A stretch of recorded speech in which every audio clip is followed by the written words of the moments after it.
Did you know that 90% of the people watching my videos are not subscribed? So, please subscribe if you're enjoying the stories.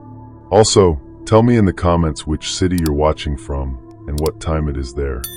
I was tightening the strap on my snowshoe when I heard Tyler say very calmly, "There's a dog out there." And when I looked across the white slope, I saw 3 dark shapes standing in a line, too still to be dogs. At first I thought they were rocks. That was honestly my first thought, because everything out there on the glacier looked fake after a while. The snow was flat in some places and folded in others, and the clouds were so low they made the whole world feel like it had a ceiling. I was there as a court-appointed family mediator, which sounds ridiculous when I say it now. Most of my job happened in conference rooms with bad coffee and parents who spoke through me instead of to each other. That winter, a judge in Anchorage had approved this supervised bonding retreat for a divorced couple and their 15-year-old son before a custody review. It wasn't my idea. It had been suggested by a counselor who thought neutral outdoor activity might help them communicate. Their names were Mark and Elena, and they had been fighting over Tyler for almost 2 years. We had guides scheduled, but one called out sick and the other said the short marked loop across the glacier field was fine in clear weather. We had GPS, radios, rope, emergency beacons, and a forecast that said light snow after 4 p.m. It was 11:20 in the morning when Tyler saw the animals. Mark laughed at first. He said, "Probably somebody's huskies." Elena didn't laugh. She reached for Tyler's sleeve and pulled him closer. That was the pattern with them. Mark treated every concern like an attack on his competence. Elena treated every risk like Mark had personally created it. The shapes moved then, not running, just drifting sideways across the snow, almost silent. The guide, a local man named Peter, lowered his binoculars and said, "Wolves." Nobody said anything for a few seconds. Peter told us not to run, not to yell, and not to separate. He said they were probably curious and that wolves rarely approached groups. The strange part was that he kept looking behind us too, like he expected to see something else. We continued toward the blue marker flags because turning back meant crossing an open stretch where the snow had crusted over hard and slick. The plan was to finish the loop and reach a small equipment hut near the ridge. Peter said it would be safer to wait there if weather came in. At the time, I thought the wolves were the story. I thought I would be telling the court about how 2 parents put aside their problems because wildlife scared them into acting like adults. I was wrong. The first warning sign came maybe 20 minutes later when Tyler found a red glove sticking out of the snow beside a marker flag. It looked new. Not faded, not frozen stiff, just half buried like somebody had dropped it that morning. Peter took one look at it and told everyone to stop. Mark said, "It's a glove." Peter said, "It's my glove." He checked his pack, and the red gloves he had brought were still clipped to the outside. Same brand. Same size, same tear near the thumb, except his glove had black tape around the tear, and the one in the snow did not. He didn't explain that part right away. He just put it in his pack and started moving faster. The snow thickened around noon. Not a storm yet, but enough to soften all the edges. The mountains disappeared first, then the ridge line, then the flags behind us. Tyler kept asking if we should turn back. Mark said we were closer to the hut. Elena said Mark didn't know that. That was when Peter stopped again and told us to clip into the rope. There was a crevasse field ahead. Normally the route crossed at the narrowest section, marked by blue poles drilled into the ice. But one pole had fallen. Another was missing completely. Peter took out the map, then his GPS. The device spun for a moment and put our location a quarter mile from where we stood. He tapped it like that would fix it. I remember thinking it was strange how quiet everyone got when the first piece of equipment failed. Nobody wanted to say what we all understood. Out there, a small mistake did not stay small. Mark walked ahead without clipping in. He said he could see the next flag. Elena snapped at him. "You don't get to gamble with him." Mark turned around and said, "I'm not gambling. I'm leading." Tyler stared at the snow between them. I had seen that look in mediation rooms. The kid becoming smaller because the adults needed to be bigger. Peter told Mark to come back. His voice was flat, not angry. That scared me more than yelling would have. Then we heard the first howl. It was far off, but not as far as I wanted it to be. The wolves were behind us now. 4 of them, maybe 5. It was hard to count through the moving snow. They weren't charging. They were pacing us. Every time we stopped, they stopped. Every time we moved, they moved.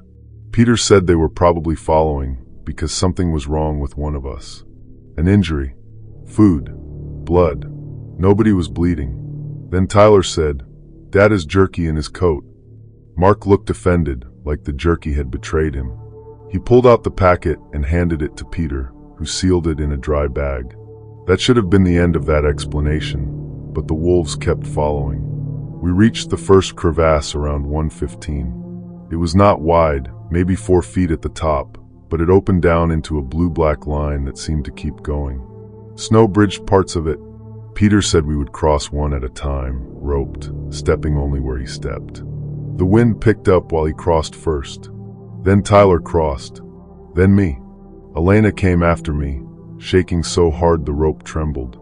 Mark waited on the other side, pretending not to watch her, but I saw his face when she stepped over the gap. He looked terrified. The last one across was Mark. He made it 2 steps from the far edge when the snow cracked under his left foot. Not all the way, just enough to drop him to one knee. Elena screamed his name. Peter and I pulled the rope tight. Mark crawled forward and rolled onto solid ice. For 10 seconds, they forgot they hated each other. Elena grabbed his jacket and held on to him, and he didn't push her away. That was the false relief. We thought that was the close call. Then Tyler said, "Where's Peter?" Peter was standing about 30 yards ahead, near the next flag, staring at the snow. His pack was open.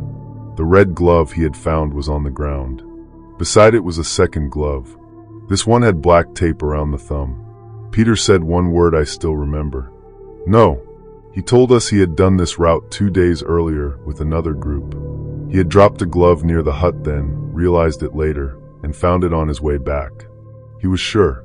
That meant somebody had placed a copy of his glove on the route that morning, and then left his real glove farther ahead. Mark asked who would do that. Peter didn't answer. We kept going because the hut was closer than the parking lot, but now everything had changed.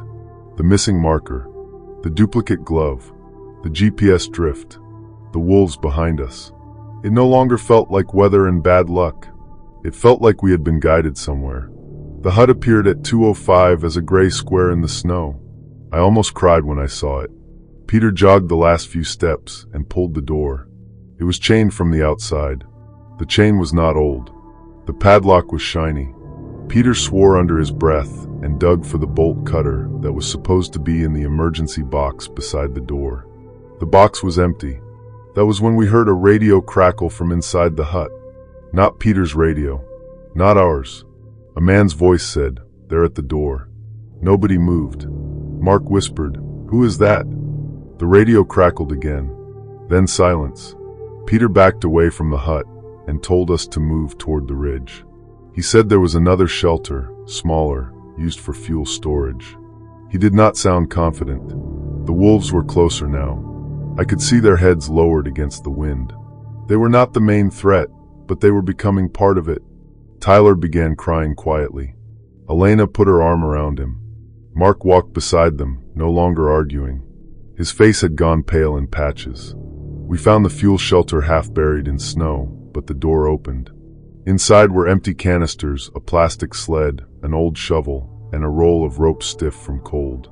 Peter wedged the door shut behind us. For about 15 minutes, we believed we were safe. Then something scraped against the outside wall. Not claws. Metal. Slow, patient, dragging from one side to the other. Peter turned off his headlamp.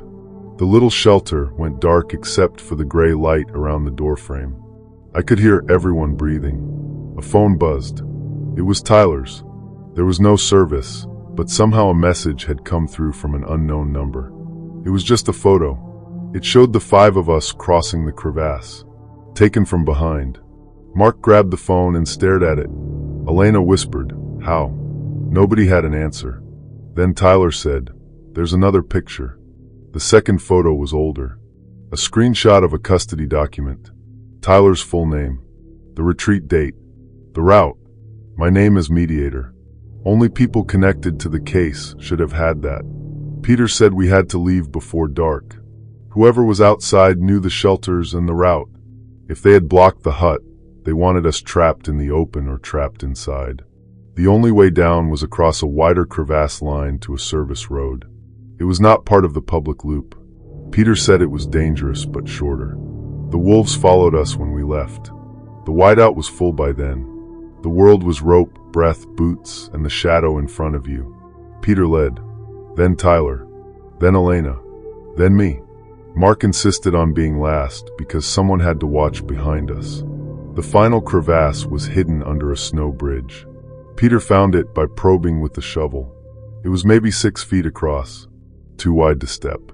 The bridge might hold one person at a time if we crawled low and kept the rope tight. Peter crossed first. Tyler crossed second, shaking so hard he could barely move. Elena crossed next. She kept saying, "Look at me, baby," even though Tyler was already on the other side. I crossed after her. Halfway across, I heard something behind me. A low growl, close enough that it seemed inside my hood. Mark shouted, "Keep moving." When I reached the other side, Peter grabbed my harness and pulled me clear. Mark was last. He started across on his stomach, pushing the rope ahead of him. The wolves came out of the snow behind him, not charging, just closing that last distance. Elena screamed at him to hurry. He looked at her, and for 1 second, I saw no anger in his face at all. Then the snow bridge cracked. Mark slid sideways, one leg dropping into the blue gap. The rope snapped tight. Peter and I pulled. Elena grabbed the rope too. Tyler tried to help, but Peter yelled for him to stay back. The wolves stopped at the edge. Mark was halfway in, holding the rope with both hands.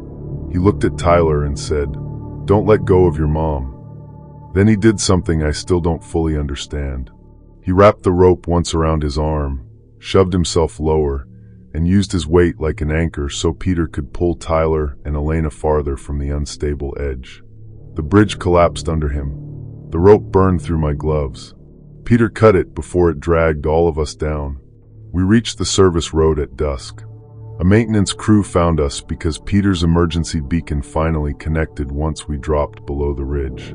Police searched for Mark for 3 days. They found a torn piece of his jacket near the crevasse, but not him. They also found a man in a parked snowcat 2 miles away. He was a private investigator Mark had hired months earlier during the custody fight, then fired. In the snowcat were printed court documents, a radio scanner, trail maps, and photos of Elena's house. He had been trying, police said, to create evidence that Elena was unfit, unstable, reckless. He denied locking the hut. He denied sending the photos. The official explanation was that weather, animals, and one disturbed man had turned a bad idea into a disaster. But there was one thing nobody explained. Tyler's phone had no service out there. The carrier confirmed it. The message with the photo should not have arrived until we reached town. It arrived at 3:12 p.m., inside that metal fuel shelter, while someone outside dragged something across the wall. I still work with families sometimes, but I never agree to outdoor retreats anymore. And every winter, around the date of that hike, I get a blank text from an unknown number with no photo attached. Just the sound file of wind. Story 2. I was wiping mildew off my camera lens when my sister called from the dock and said there was a cooler floating under the camp, even though we had not brought one. The camp sat on stilts over a brown stretch of Louisiana bayou that our father had loved more than any house he ever lived in. After he died, he left it to both of us, which was exactly the kind of thing he would do without asking if we wanted to share anything. Mara and I had not spent more than 2 hours together in almost 6 years. She said I ran away from family problems. I said she treated every conversation like a courtroom. Both things were probably true. I worked as a wildlife photographer then, mostly small jobs for magazines and conservation groups. I was used to being alone in wet places, waiting for birds, bugs, snakes, whatever would sell a photo. Mara sold insurance in Baton Rouge, and wore white sneakers to the bayou, which told me everything about how prepared she was. We were there to clean out the fishing camp before listing it. The forecast said heavy rain later in the week, but that morning was just hot and gray. The water was high, but not unusual for spring. The cooler changed that. It was wedged between two pilings, bumping softly against the wood. White plastic, blue lid, a strip of silver tape across the top. Mara said, "Is that Dad's?" I knew it wasn't. Dad had labeled everything with black marker, even coffee cans full of screws. This cooler had no name. I hooked it with a boat paddle and dragged it close enough to open. Inside were 3 sealed bags of dry clothes, a cheap phone in a Ziploc, 2 bottles of water, and a laminated map of the bayou with a red line drawn from our camp to a road I did not recognize. There was also a receipt from a gas station dated 2 days earlier. Mara immediately said someone was trespassing. I said maybe a fisherman lost it. That was my normal explanation for everything that day. Fishermen, storm debris, hunters, kids, anything except what it felt like. We put the cooler on the porch and went back to packing. Inside, the camp smelled like old wood, motor oil, and wet paper. Dad's coffee mug was still beside the sink. His rain jacket hung on a nail. I remember pretending not to care, then turning away when Mara touched the sleeve. Around noon, the rain started. Not hard at first, just steady. The kind of rain that makes the whole swamp hiss. Mara found the second strange thing in Dad's tackle drawer. It was a small notebook wrapped in a plastic grocery bag. Most pages were weather notes, water levels, fish counts, normal Dad stuff. But the last few pages had dates and times with short descriptions. Boat light near Cypress Bend. No motor. Man on West Bank watching camp. Same cooler under dock again. That last line was from 3 weeks before he died. Mara read it twice. Her mouth tightened the way it did when she was trying not to react. I said, maybe he was tracking poachers. She said, then why didn't he tell us? Dad hadn't told us a lot near the end. He had been stubborn about doctor visits, bills, the roof leak at his house, everything. I used that as another explanation because it was easier than admitting he might have been scared. The water rose by mid-afternoon. At first it was just covering the lowest step. Then the second.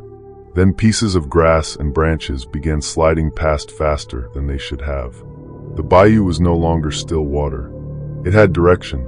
I checked the weather radar on my phone and saw a thick red band sitting west of us. The forecast had changed. Flash flood warnings up north. River gauges rising. Spotty service made the alerts arrive late. Mara said we should leave.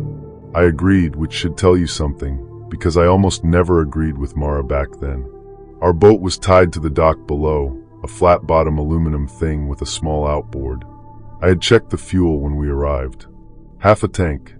Enough to get back to the landing. When I stepped down to untie it, I noticed the rope had been changed. Dad used thick green dock line.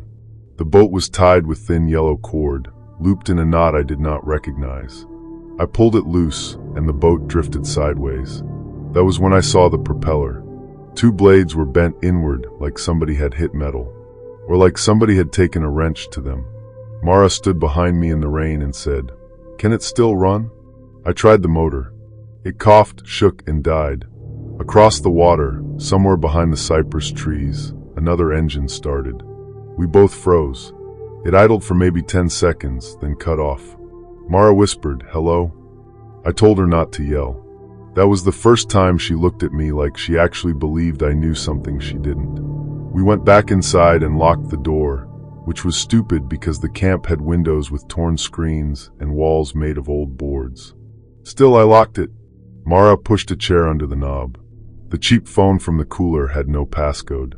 Its battery was low, but it turned on. There were no contacts, no photos, no calls. Only one saved draft message. Water cuts road first. Camp floats if pilings break. Use roof until pickup. Mara read it out loud, and then stopped breathing for a second. "Pickup by who?" she said. We heard a bump under the floor. Then another. Not soft like driftwood. Heavy. I lowered myself onto the kitchen floor, and looked through a gap between the boards. The water below had climbed high enough to slap the underside of the camp. Something pale moved under us. The cooler. It had fallen or been pushed back into the water. Then a hand reached out from behind one of the pilings and pulled it away. I jerked back so hard I hit my shoulder on the cabinet. Mara grabbed my arm. "What?" I couldn't answer right away. A man was under the camp. Not standing, because the water was too high. Holding to the beams, moving with the current, using the structure for cover. I saw his cap first, then one eye looking up through the floor gap. He knew I had seen him. He smiled. That expression stayed with me longer than anything else. We ran to the back room and climbed through the window onto the small roof over the cleaning table. The rain was coming sideways now. The water had reached the porch boards. Our boat was banging uselessly against the dock. Mara's phone had one bar. Mine had none. She called 911 and got half a sentence out before it dropped. She called again. Dropped. The third time, the dispatcher heard enough to know we were at our father's camp, but not enough to confirm where. Then the camp shifted. Not a sway. A real movement. One of the pilings cracked with a sound like a bat hitting a tree. The whole building leaned toward the deeper channel. Mara said, "This place can't move." But it did. The current had lifted debris against the pilings, building pressure. One broke. Then another groaned. The camp dragged against its own foundation like it was trying to tear free. The engine started again in the trees. This time closer. I crawled to the roof peak with my camera bag banging against my ribs. Old habit. Save the camera first. Mara yelled at me to leave it, and I yelled something back that I regretted immediately. The front porch ripped away. The sound was enormous and dull, with giving up all at once. The camp lurched into the bayou. For a few seconds, it floated. That is the part people don't believe. They think a house on stilts either stands or sinks. But this camp lifted sideways, caught by floodwater and debris, and moved like a broken raft. We were on the roof, gripping wet shingles, sliding toward trees we couldn't see.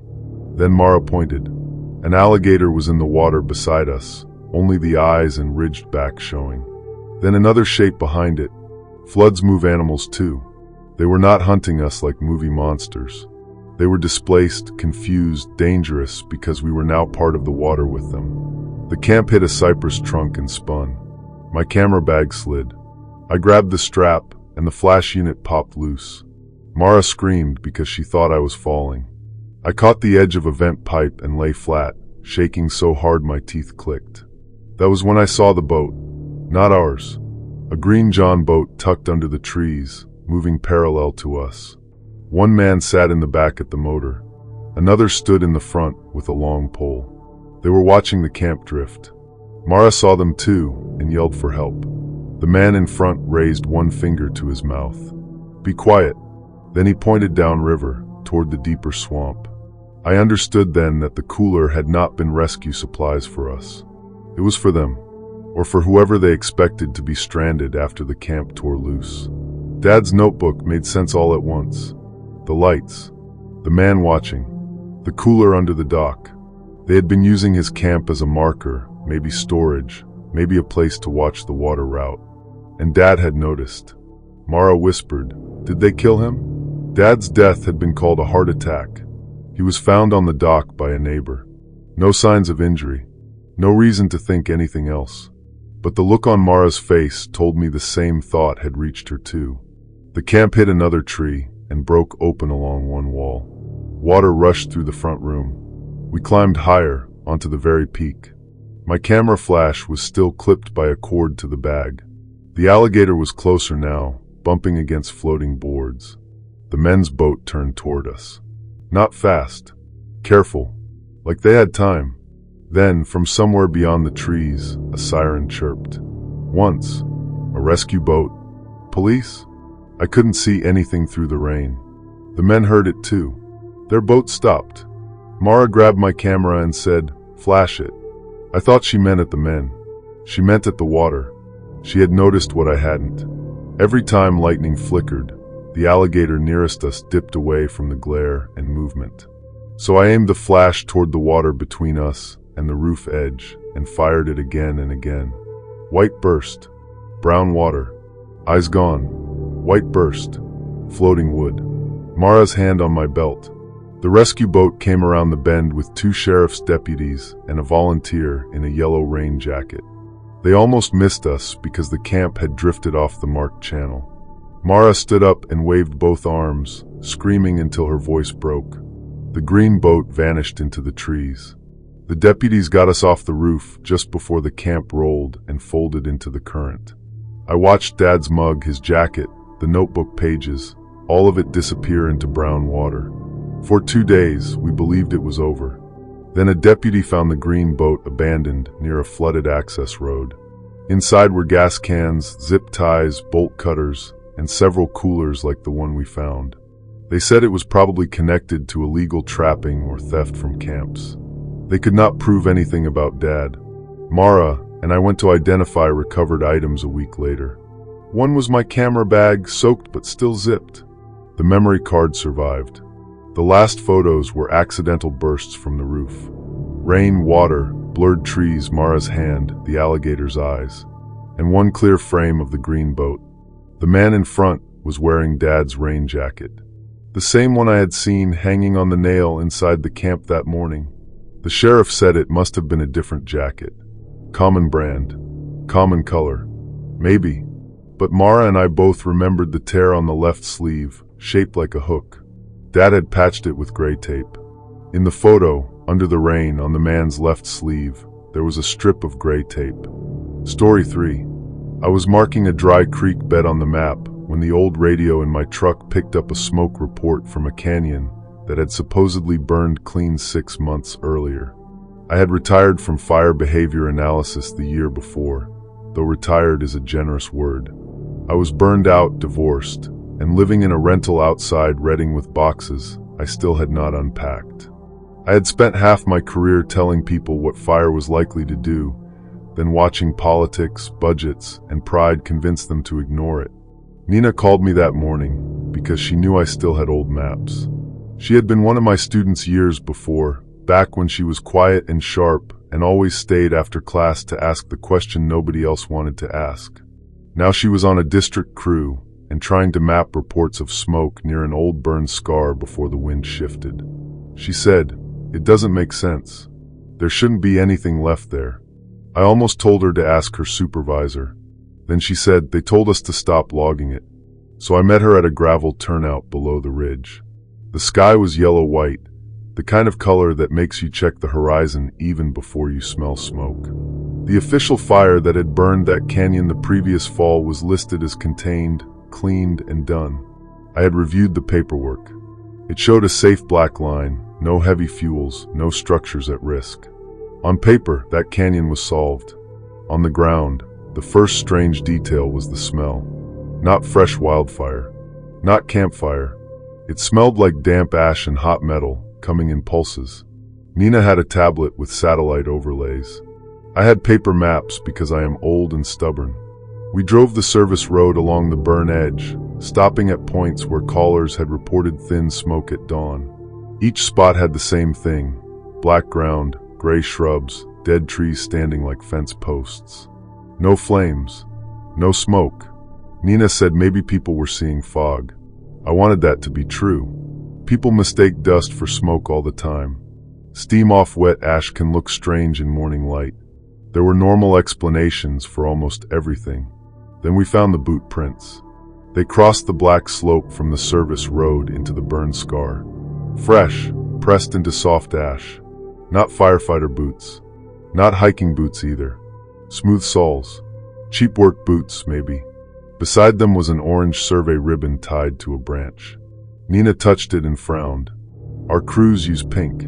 The orange ribbons led up the slope in a crooked line. We followed them for maybe 10 minutes, stepping carefully through ash that puffed around our ankles. Under the surface, I noticed tiny unburned twigs. That bothered me. A true clean burn leaves mineral soil in places. This was more like a blanket. Black on top, fuel underneath. Nina noticed it too. She used her boot to scrape the ground and uncovered dry pine needles packed under ash, still brown. She looked at me. I said, That's not good. The second warning sign came from a trail camera strapped to a burned oak. It was pointed at the road, not the canyon. The casing had melted on one side, but the card was still inside. Nina said it might belong to wildlife researchers. I said maybe. We took the memory card and drove back to my truck to view it on my laptop. Most clips were empty road. Deer. A coyote. A utility truck 2 weeks earlier. Then 3 nights before, a pickup stopped at 2:13 a.m. 2 people got out wearing hoodies and headlamps. They carried plastic buckets into the burn scar and came back without them. At 2:46 a.m., one of them looked directly into the camera and held up his middle finger. Nina went quiet. I asked if she recognized the truck. She did not answer at first. Then she replayed the clip and zoomed in on the door. There was a faint decal shape where a logo had been removed. District Maintenance. That was when she told me about the reports that had been buried. After the big fire, local residents complained that cleanup crews had only cut visible hazard trees and left piles of slash and drainages. Contractors were paid for removal that may not have happened. Nina had filed photos. Her captain told her she was young and should learn which arguments mattered. I should have left then and called someone higher up. Instead, I told myself we needed proof. That was my vulnerability, I guess. After a career of being ignored, proof felt like a thing I could still control. We hiked deeper into the canyon just after noon. Bad decision. The wind was light then, and the sky still looked manageable. We planned to photograph the hidden fuel and leave. The canyon floor was wrong from the start. Ash covered everything evenly, but when I pushed my Pulaski handle into it, the tip hit springy material. Branches, dry grass, bark, whole piles hidden under a thin burned layer, like someone had painted danger black and called it finished. Nina found the first bucket under a rock overhang. It was empty except for a rag and the smell of gasoline. She backed away and said, "No." A sound came from the ridge above us. A truck door. We ducked behind a burned stump. Through the trees, I saw a white pickup crawl along the service road. It stopped near our vehicles. 2 men got out. One walked to Nina's engine. One walked to my truck. They didn't break windows. They didn't slash tires. They opened the hoods. Nina whispered, "They can't do that." But they could, because we were half a mile down in a canyon with no cell service and the wind starting to move. They left after 5 minutes. We waited until the truck sound faded, then climbed back hard. My lungs burned, and ash stuck to my teeth. When we reached the road, Nina's engine would not start. My truck turned over once, then died. Both battery cables had been removed and tossed into the brush. On my windshield was a folded incident map. It was an official burn severity map from the old fire, marked complete. Across it, someone had written in black marker, "Safe enough now." The first smoke column appeared at 1:37 p.m. Not from the ridge, from below us. Then another to the east. Then another behind the service road. 3 starts, maybe more. Small at first, thin gray threads rising from the canyon floor. But the wind had shifted uphill. Nina got on the radio. Static. She climbed onto the truck roof and tried again. This time dispatch answered, broken and weak. She reported multiple starts, disabled vehicles, 2 civilians involved. Dispatch asked for coordinates. The signal dropped before she finished. We had one escape route on foot, the old dozer line along the ridge. It should have led to a gravel safety zone. I say should have because the map said it was clear. It wasn't. Half a mile in, the dozer line was blocked by fallen trees and piles of cut brush that had never been hauled. Exactly the kind of debris Nina had reported. The fire found it before we found a way around. I had seen fire turn before. I had taught it. Wind, slope, fuel, preheating. But there is a difference between knowing and standing there while the air changes temperature against your face. Nina looked at the burned ground to our left and said, "We go into the black." That was the normal rule. Burned ground is safe ground. But I looked at the ash-covered slope and remembered the brown needles underneath. I scraped with my boot. Dry fuel. Everywhere. The safe black was a lie. That realization was the real climax for me. Not flames, not running, just understanding that every official map, every report, every reassurance, every contained stamp had created a trap. We could not go down. We could not go back. The road was blocked. The black could burn again. I pulled the old paper maps from my pack. Topographic sheets, incident overlays, notes from years of work. Nina stared at me like I was crazy while I tore them into strips. There was a rocky knob above the dozer line, maybe 50 yards upslope. Bare stone, not big, but cleaner than the ash field. We climbed to it, coughing, slipping, dragging dead branches away with our tools. Then we burned my maps. Not because paper makes a big fire. It doesn't. But I had a flare for my emergency kit, and the maps helped catch the small pile of green brush Nina cut from a surviving manzanita. White smoke, different from the wildfire smoke. Dense, close to the ridge. A signal. We also used the last of our drinking water to wet bandanas and clear a patch down to mineral soil around the rock. It felt pathetic, like throwing cups at the ocean, but small things matter when small things are all you have. The fire hit the hidden slash below us and moved fast. Too fast for a clean burn scar. It ran under the ash and flashed up in pockets, like the ground itself was remembering how to burn. Nina kept trying the radio. I heard her voice crack once, then steady. 2 people on rocky knob above Division C. Fire below us. Need air support. Need extraction. For a few minutes, there was nothing but wind and heat and the sound of branches popping. Then a helicopter passed through the smoke. Not low enough to land. Just close enough for someone to see the white signal. We were pulled out by a crew that hiked in from the north after the head fire passed. My eyebrows were singed. Nina's hands were blistered through her gloves, but we were alive. The false relief came at the hospital. A battalion chief I did not know patted Nina's shoulder and said the important thing was that everyone survived. He said the investigation would be handled internally. Internally. That word made me feel colder than the 4 in my arm. The 2 men from the trail camera were eventually identified as subcontractor employees. They claimed they had been dumping old fuel illegally and accidentally caused ignition. They denied disabling our vehicles. They denied placing the note. The district released a statement about unexpected reburn conditions. Nina quit before the end of the year. I kept one thing from that day. Not the maps. They were gone. Not the trail camera card. It disappeared after we handed it over. I kept the folded incident map from my windshield because I had tucked it inside my jacket before we ran. Months later, I unfolded it at my kitchen table and noticed something I had missed. The handwriting on the front said "safe enough now." On the back, in pencil, were 4 small X marks. They matched the ignition points exactly. But the pencil marks were under the official printed legend, which meant they had been made before the map was laminated. Before we were ever in the canyon. Before anyone could say it was an accident.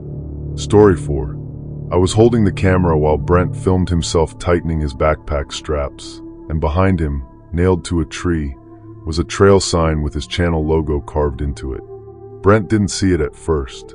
He was too busy smiling like the last 6 months had not happened. He had been an outdoor gear reviewer, the kind of guy who could talk for 12 minutes about a sleeping pad valve and somehow make people watch. I helped him on shoots. Not officially. Not paid most of the time. I carried gear, checked audio, edited captions, and told myself I was learning production. Then he got caught faking part of a survival challenge. It wasn't even dramatic. He had slept in a motel during a 3-night solo ridge test and spliced the footage. People found the receipt in a reflection. The internet did what the internet does. The abandoned trail was supposed to be his comeback. He wanted something risky but real. No cuts. No tricks. A continuous hike along an old Appalachian backcountry route that had been closed after storm damage. He said the danger would prove he was honest now. I should have said no. Instead, I went because he said he could not afford to pay a real crew, because I needed money he still owed me, and because part of me wanted to believe our friendship had not only been useful to him. The carved logo made him laugh. Fan art, he said. It was not fan art. The logo was too exact, carved deep into the wood, with fresh pale cuts showing under the bark. Under it were 3 words: "Take the old way." Brent loved it. He filmed a reaction, pretending to be creeped out in that big YouTube way. I stopped recording and told him the trail was closed for a reason. He said, "That's the point." The first few miles were normal enough. Wet leaves, broken branches, old blue blazes fading on trees. Brent talked to the camera about redemption, accountability, earning back trust. He sounded good. He always sounded good. Then we found the first gear tag. It was hanging from a branch by a piece of orange cord. A laminated tag from one of his old videos, the kind he used to label products during reviews. Budget headlamp test, episode 42. On the back, someone had written, "You said this one never failed." Brent turned it toward the camera and grinned, but I saw his hand tighten around it. That headlamp had failed. Years ago, during a night hike we never posted because he got furious and threw it into a creek. Only I had been there. I said, "Who knows about that?" He said, "Comments. People remember everything." The normal explanation was that some obsessed viewer had dug through old footage and made props. Weird, but possible. The second sign was harder to explain. At the creek crossing, the bridge was gone.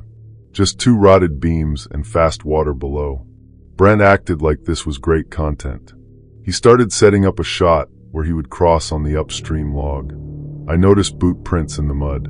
Not ours. Fresh. One set going back and forth near the creek, then disappearing behind a rhododendron thicket. Behind the thicket was a tripod. On it was an old phone wrapped in plastic, facing the crossing. Recording. Brent stopped smiling when I showed him. The phone had no SIM card. It had been set to record video for hours, powered by a small battery pack. In the footage, it had captured us arriving. Before that, empty trail. Before that, a gloved hand adjusting the angle. Brent said, "This is probably someone trying to make a response video." I said, "They're here." He said, "Or they were here." That was the thing about Brent. If the camera was on, he was fearless. If it was off, he looked over his shoulder like anyone else. We should have turned around. But turning around meant admitting the comeback hike was a failure. It meant no video, no sponsor, no money, no apology arc. Brent said we were closer to the ridge shelter than to the trailhead. That was not true. I knew it wasn't true. I had the map. I let him say it anyway. By late afternoon, we reached a section where the old trail had been rerouted before it was abandoned. Someone had nailed arrows to the trees. Crude ones, cut from scrap wood. Brent followed them. I checked the map and said the arrows were taking us away from the ridge shelter. He said, "Maybe the map is outdated." Then we found the fire ring. It was in a clearing that looked staged. A flat rock for sitting. A blackened circle. And around it, arranged neatly, were items from Brent's old videos. A cracked water filter. A torn rainfly. A single trekking pole. A blue stuff sack I recognized because I had patched it with dental floss on a trip in Virginia. Some of those items should have been in Brent's garage. He whispered, "Did you take these?" I stared at him. That question broke something in me. Not because it was cruel, though it was. Because it showed me that even then, with evidence around us, he was still looking for someone smaller to blame. I told him to call the police. No service. We tried emergency SOS. Nothing. Then Brent's camera beeped. The screen showed it had connected to Wi-Fi. In the middle of the woods. The network name was, "Welcome back, Brent." He turned the camera off like it had burned him. The strange part was that the person following us did not have to chase us. They had built the day around Brent's habits. Every decision point matched an old video. Creek crossing, gear failure, wrong trail, emergency shelter. They knew he would choose the dramatic route every time. I started saying that out loud, and Brent told me to shut up. Then another voice answered from the trees. "She's right." It was a man's voice, calm, not close enough to see. Brent shouted, "Who are you?" The man laughed once. "You don't remember anybody." We ran then, not in a clean movie way. We grabbed what we could and stumbled through brush while branches slapped our faces and the camera banged against my hip. Brent dropped a lens. I almost stopped for it out of habit. Habit is dangerous. We found the ridge shelter at dusk, but it was not safe. The door had been removed. Inside, carved into the back wall, were dates and video titles. Every failed hike Brent had deleted. Every place he had lied.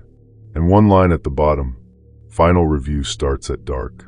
Brent sat on the shelter floor and put both hands on his head. For the first time all day, he looked like a regular person. Not a host, not a brand, just a man who had made a lot of people angry and had no idea which one had followed him into the woods. I found an old emergency register in a metal box. Most pages were damp, but the last entry was dry. 2 hikers passed through yesterday. Man asked about Brent, said he was part of the crew. Under that, in different handwriting, she always carries the signal. I looked down at my pack. The signal, my live stream rig. Brent had mocked me for bringing it. It was a small bonded cellular unit we used near trailheads when service was weak. Usually useless deep in the mountains, but it stored outgoing video and pushed it whenever it caught even a flicker of connection. I had packed it because I didn't trust Brent not to lie about what happened on the hike. That choice probably saved us. I clipped the unit to the camera, turned it on, and started recording. Not polished, not framed, just my face, Brent behind me, the carved wall, the register, my voice saying our location as best I could from the map. The connection flashed red, then yellow, then red. Somewhere outside, a branch cracked. Brent whispered, "Turn the light off." I kept it on. The man appeared at the edge of the shelter beam. Hood up, headlamp off. I could not see his face, only the lower half when he smiled. He said, "Still filming?" I said, "Yes." He took one step back. That was when I understood he wanted footage, but not live footage. He wanted control of the story. He wanted Brent scared, exposed, maybe hurt, but edited into whatever point he thought he was making. A live stream ruined that. The signal clicked green for maybe 5 seconds. 5 seconds was enough. Comments began appearing on the screen. First nonsense. Then people asking where we were. Then someone typed, calling 911. The man ran. Not at us. Away. Brent wanted to chase him. I grabbed his jacket and told him if he moved, I would leave him. I meant it. We stayed in that shelter for 2 hours with the camera, running until a search team reached us from the forest road. A sheriff's deputy recognized the abandoned trail from the stream. Viewers had clipped our location from Brent's own GPS watch, which he had accidentally shown earlier while filming. The false relief was loud. Radios, headlamps, people saying we were okay. Brent cried when they put a blanket around him. I almost felt bad for him. Almost. They searched the area and found a campsite half a mile away. Printed screenshots from Brent's videos. Trail maps. Our planned route. A list of phrases Brent used often, like real-world test and no shortcuts. They also found my old invoices to Brent, with my home address printed at the top. That meant whoever did this had access to Brent's email or files. Brent told police he had no idea who it could be. A month later, he posted an apology video. It got millions of views. He called me brave, thanked the rescue team, said he was taking time to reflect. He never paid what he owed me. I stopped working for creators after that. The final footage was handed over to investigators, but I kept a copy.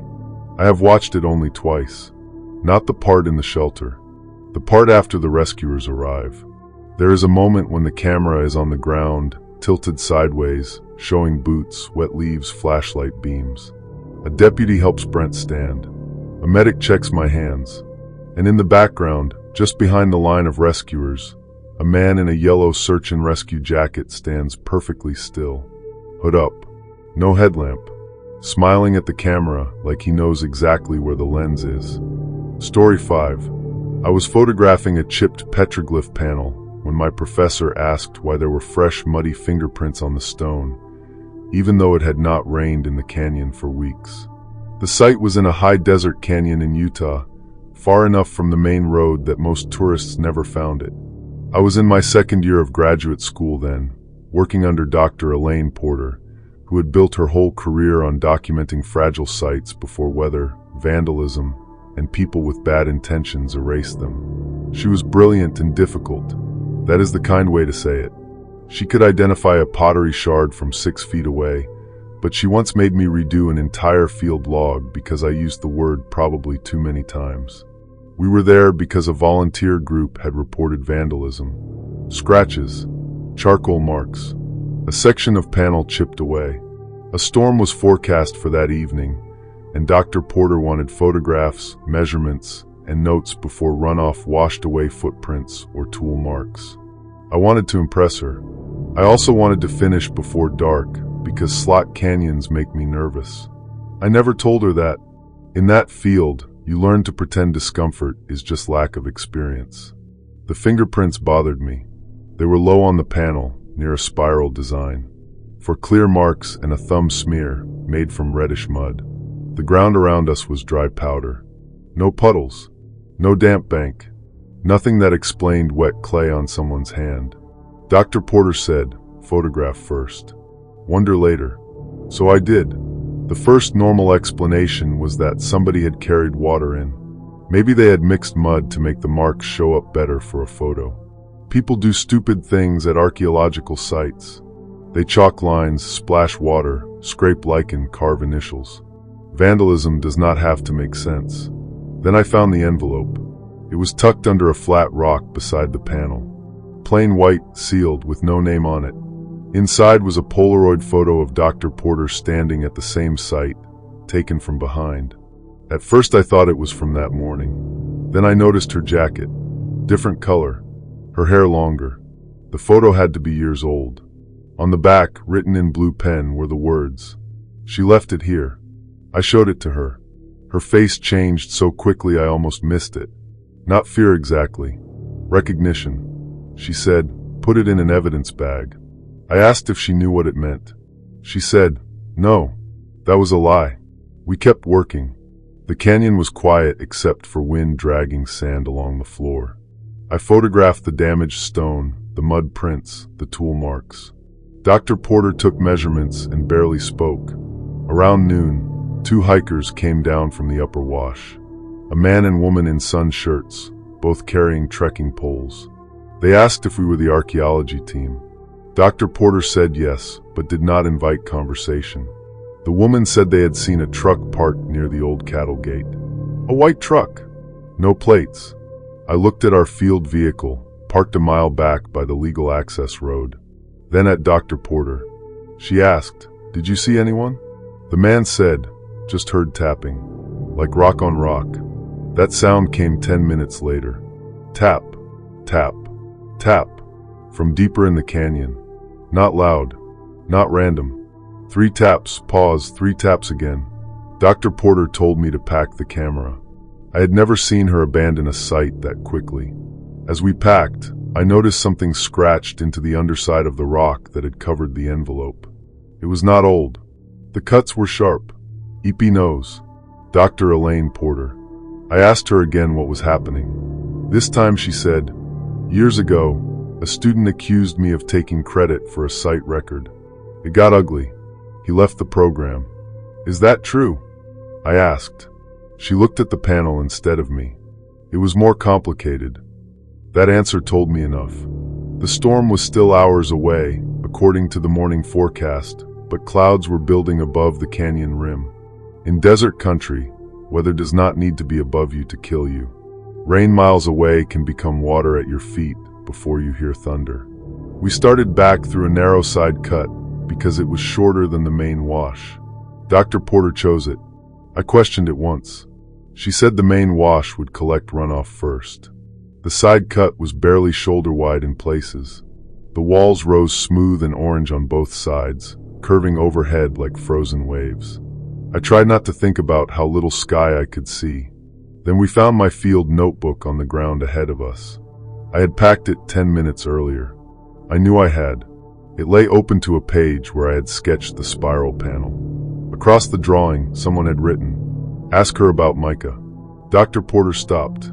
The tapping came again, closer now. "Tap, tap, tap." She whispered, "Keep moving." We moved faster. My pack scraped the wall. The air smelled like dust and hot stone. Somewhere above us, wind moaned across the rim. The first water touched my boot at 2:40 p.m. Just a trickle. Clear, shallow, sliding around gravel. I said, "That's not good." Dr. Porter looked up at the narrow strip of sky. Then came the sound. People described flash floods like roaring trains, but at first this was more like applause. 1,000 small stones clicking together upstream. Then the applause became a growl. We ran. Not far. You can't run well in a slot canyon with a pack and equipment cases. The water rose from trickle to ankle deep in less than a minute. Dr. Porter spotted a ledge 3 feet above the floor where the wall pinched inward. She climbed first, then reached down for my tripod case. That was when part of the wall collapsed. Not the whole canyon. Just a slab, loosened by water and time, dropping with a flat crack that echoed through the cut.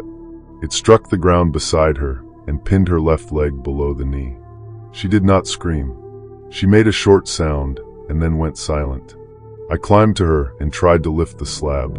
It did not move. Water pushed harder around my boots. She said very calmly, "Leave the cases." I had 2 equipment cases slung across me. One held cameras and site records. The other held artifacts we had collected from the vandalism area. Small disturbed fragments, bagged and labeled. Evidence. Evidence she had insisted could not be lost. I started wedging the tripod under the slab as a lever. It bent. The water reached my calves. Dr. Porter said, "Listen to me. Take the emergency beacon and climb." I said no. She grabbed my wrist hard enough to hurt. "This canyon will fill." That was when the man appeared above us. Not in the canyon. On the rim, a dark shape leaning over the edge, maybe 20 feet up. I could see a hat brim, one hand on the rock. He called down, "Ask her." Dr. Porter closed her eyes. I yelled for him to help. He said, "She knows what she left." Then he was gone. The water hit my knees. I don't remember deciding. I remember my hands moving. I unclipped the artifact case and let it drop. The current grabbed it immediately and slammed it against the wall. Bex tore loose. Labels spun away. Months of work, maybe years of answers, gone in seconds.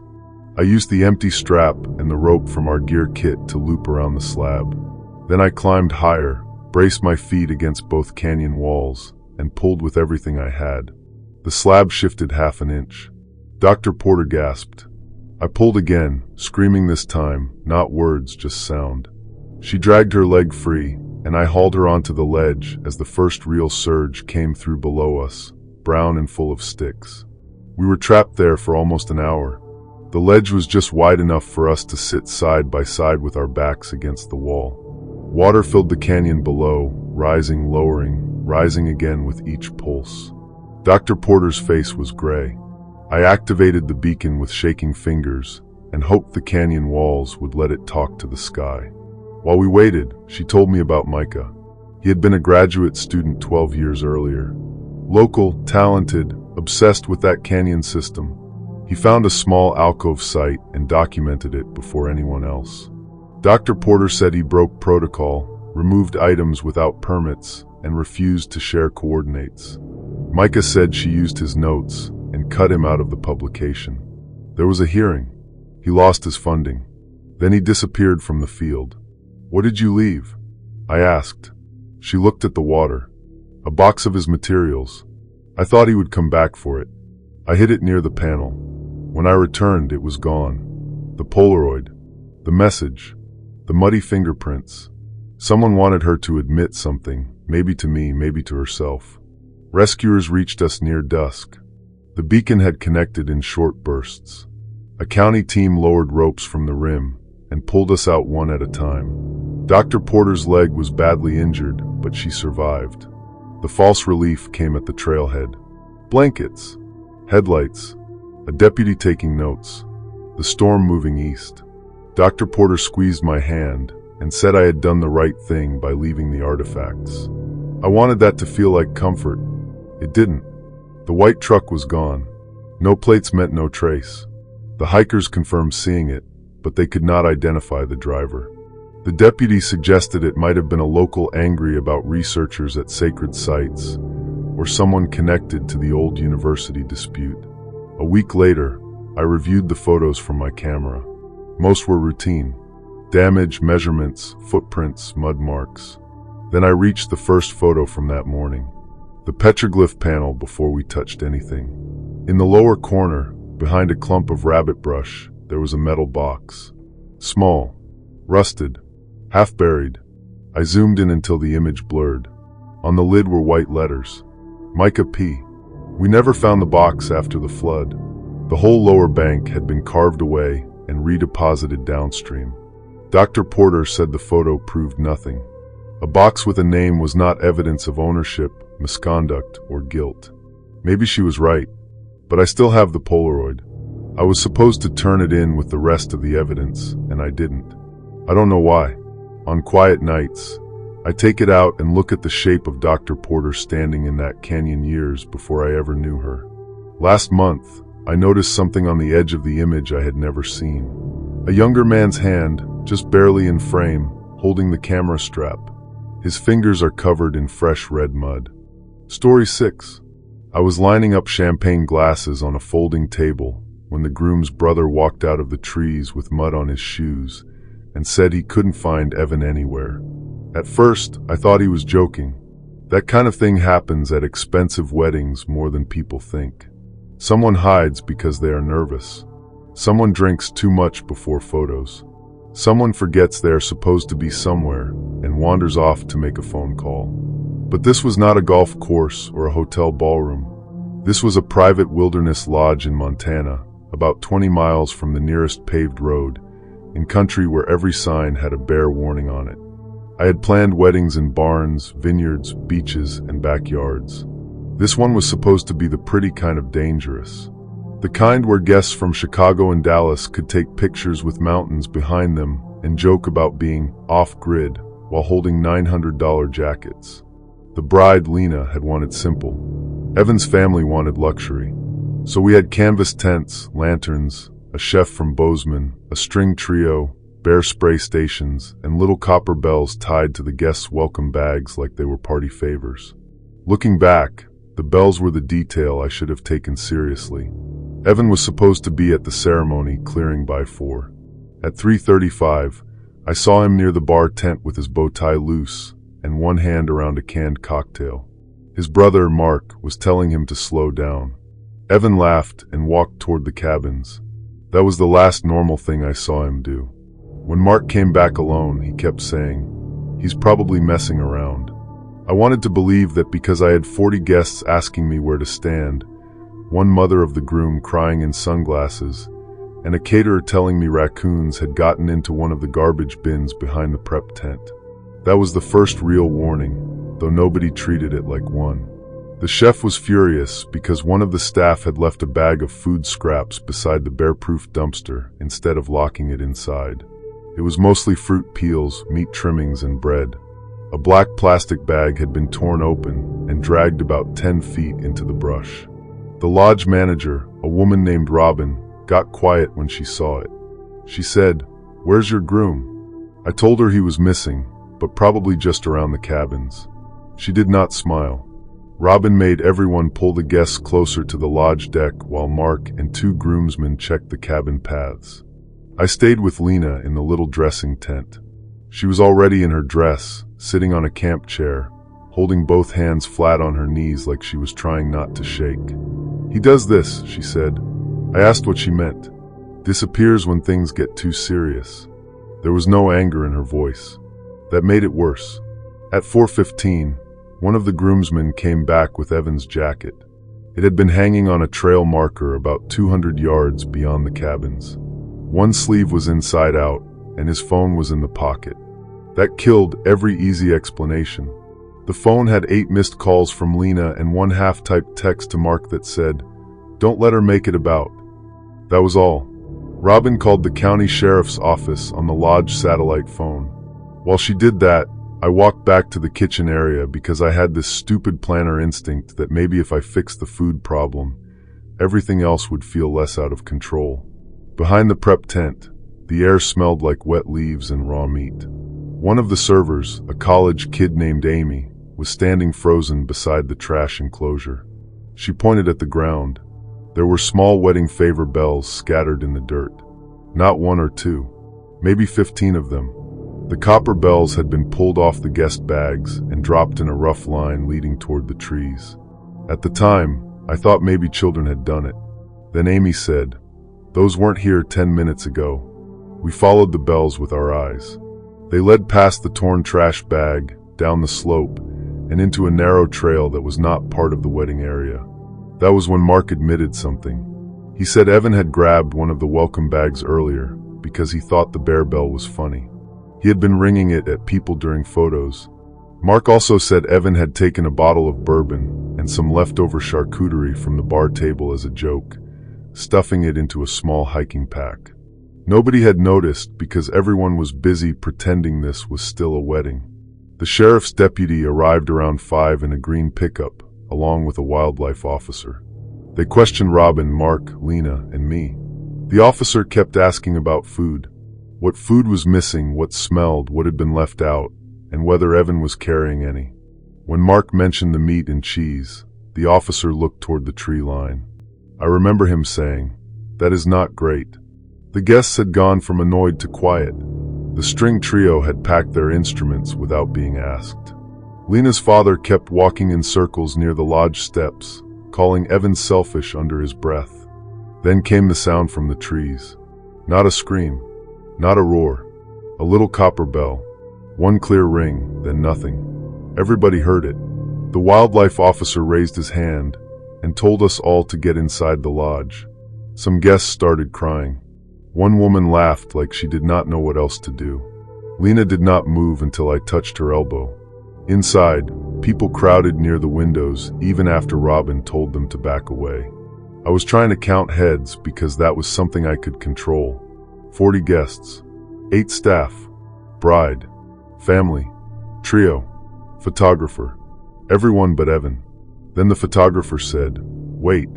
He had been looking through the photos on his camera, zooming in with 2 fingers. He showed Robin first, then the deputy, then Lena because she demanded to see.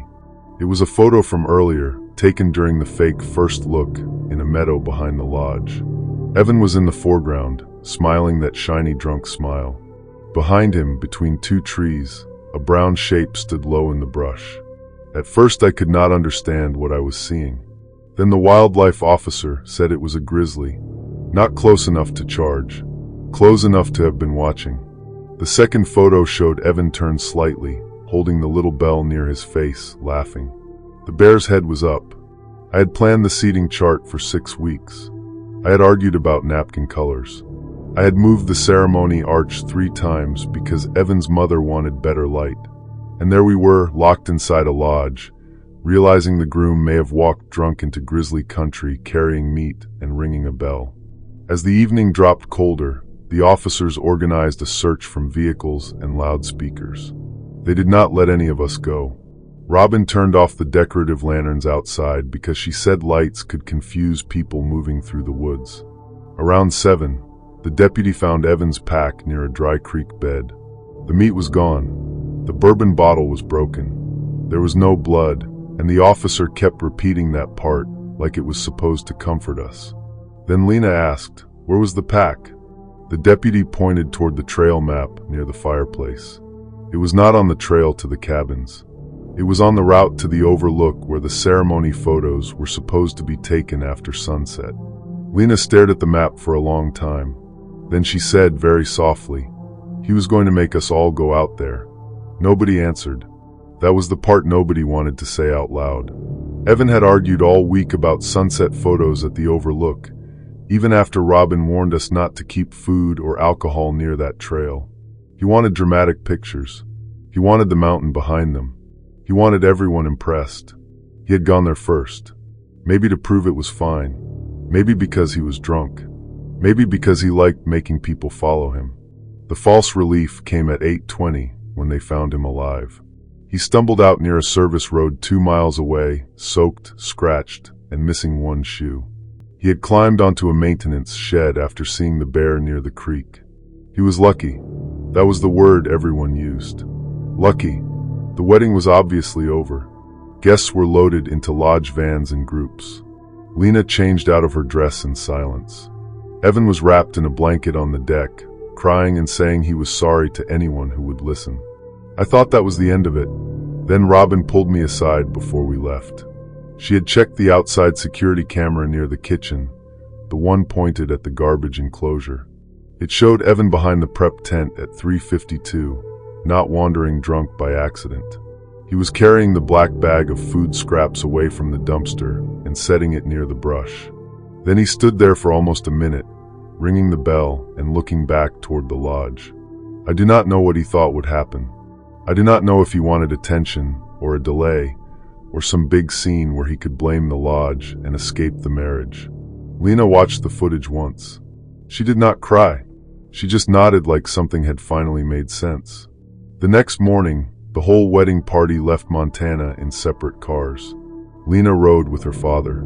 Evan's family took him to the airport. 6 months later, Lena emailed me to ask for vendor receipts because she needed them for her divorce lawyer. At the bottom she wrote one sentence. The bear was the first honest guest at that wedding. I still have one of those copper bells in a drawer in my office. It fell out of a leftover welcome bag when I unpacked. Every now and then, when I move folders around, it rings once, and I remember all those people in silk dresses and polished shoes standing perfectly still, finally understanding they were not in control of anything. Story 7. I was tightening the chains on the service truck when my daughter asked why the emergency phone had no dial tone at a communications tower. She said it like a joke, but I could hear the edge in it. We were 43 miles past the last gas station in northern Saskatchewan, parked beside a fenced tower site in freezing rain. The truck was idling rough. The wipers were clicking over a windshield already turning white at the corners. I had spent 26 years fixing towers in weather most people avoided. I understood radios, transmitters, microwave dishes, grounding wires, battery backups, all of it. What I did not understand was how to talk to my daughter after 3 years of almost nothing between us. Rachel was 24. She had my stubbornness and her mother's way of going quiet when she was hurt. She had asked to ride along after moving back home for a few weeks, and I said yes too fast, like one day in a truck could repair years. The job was supposed to be simple. A relay had gone down during an ice storm. No cell signal in the area, landline patch unreliable, local forestry crews complaining their radios were dropping. We would reset equipment, inspect the dish, and leave before dark. That was the plan. The first strange thing was the gate. It was closed but not latched. The lock hung open, frozen rain collecting on the metal. I remembered locking it myself 2 months earlier after a routine inspection. I told Rachel maybe a forestry crew had come through. She said, "Would they leave the lock like that?" I said probably, because parents say stupid confident things when they do not want their kids to think they are worried. Inside the fence, everything had that empty industrial sound remote sites get in bad weather. Wind through guy wires. Ice ticking against metal boxes. The low hum of the generator shelter. Then we saw the tracks. Large hoof prints crossed the gravel, deep and uneven, circling the equipment shed. Moose tracks were not unusual up there. What bothered me was the smear beside them, dark on the icy ground, like something had dragged one leg. Rachel noticed it first. "Is it hurt?" I said maybe. She looked toward the trees. "Where is it now?" The answer came from behind the truck. A bull moose stepped out from the black spruce, head low, one side of its body crusted with ice. It was not huge like the postcards. It was bigger than anything should be when you are standing on open ground with nowhere to go. One rear leg was moving wrong. I told Rachel to get in the truck. She did. I backed up slowly, keeping my eyes down the way you are supposed to. The moose watched us, breathing steam. It took 2 stiff steps and stopped between the truck and the gate. That was the first time I understood we might have trouble leaving. I still thought we could wait it out. The tower repair mattered, but not enough to get trampled over. I called dispatch on the truck radio. Static. I tried the backup channel. More static, then half a word, then nothing.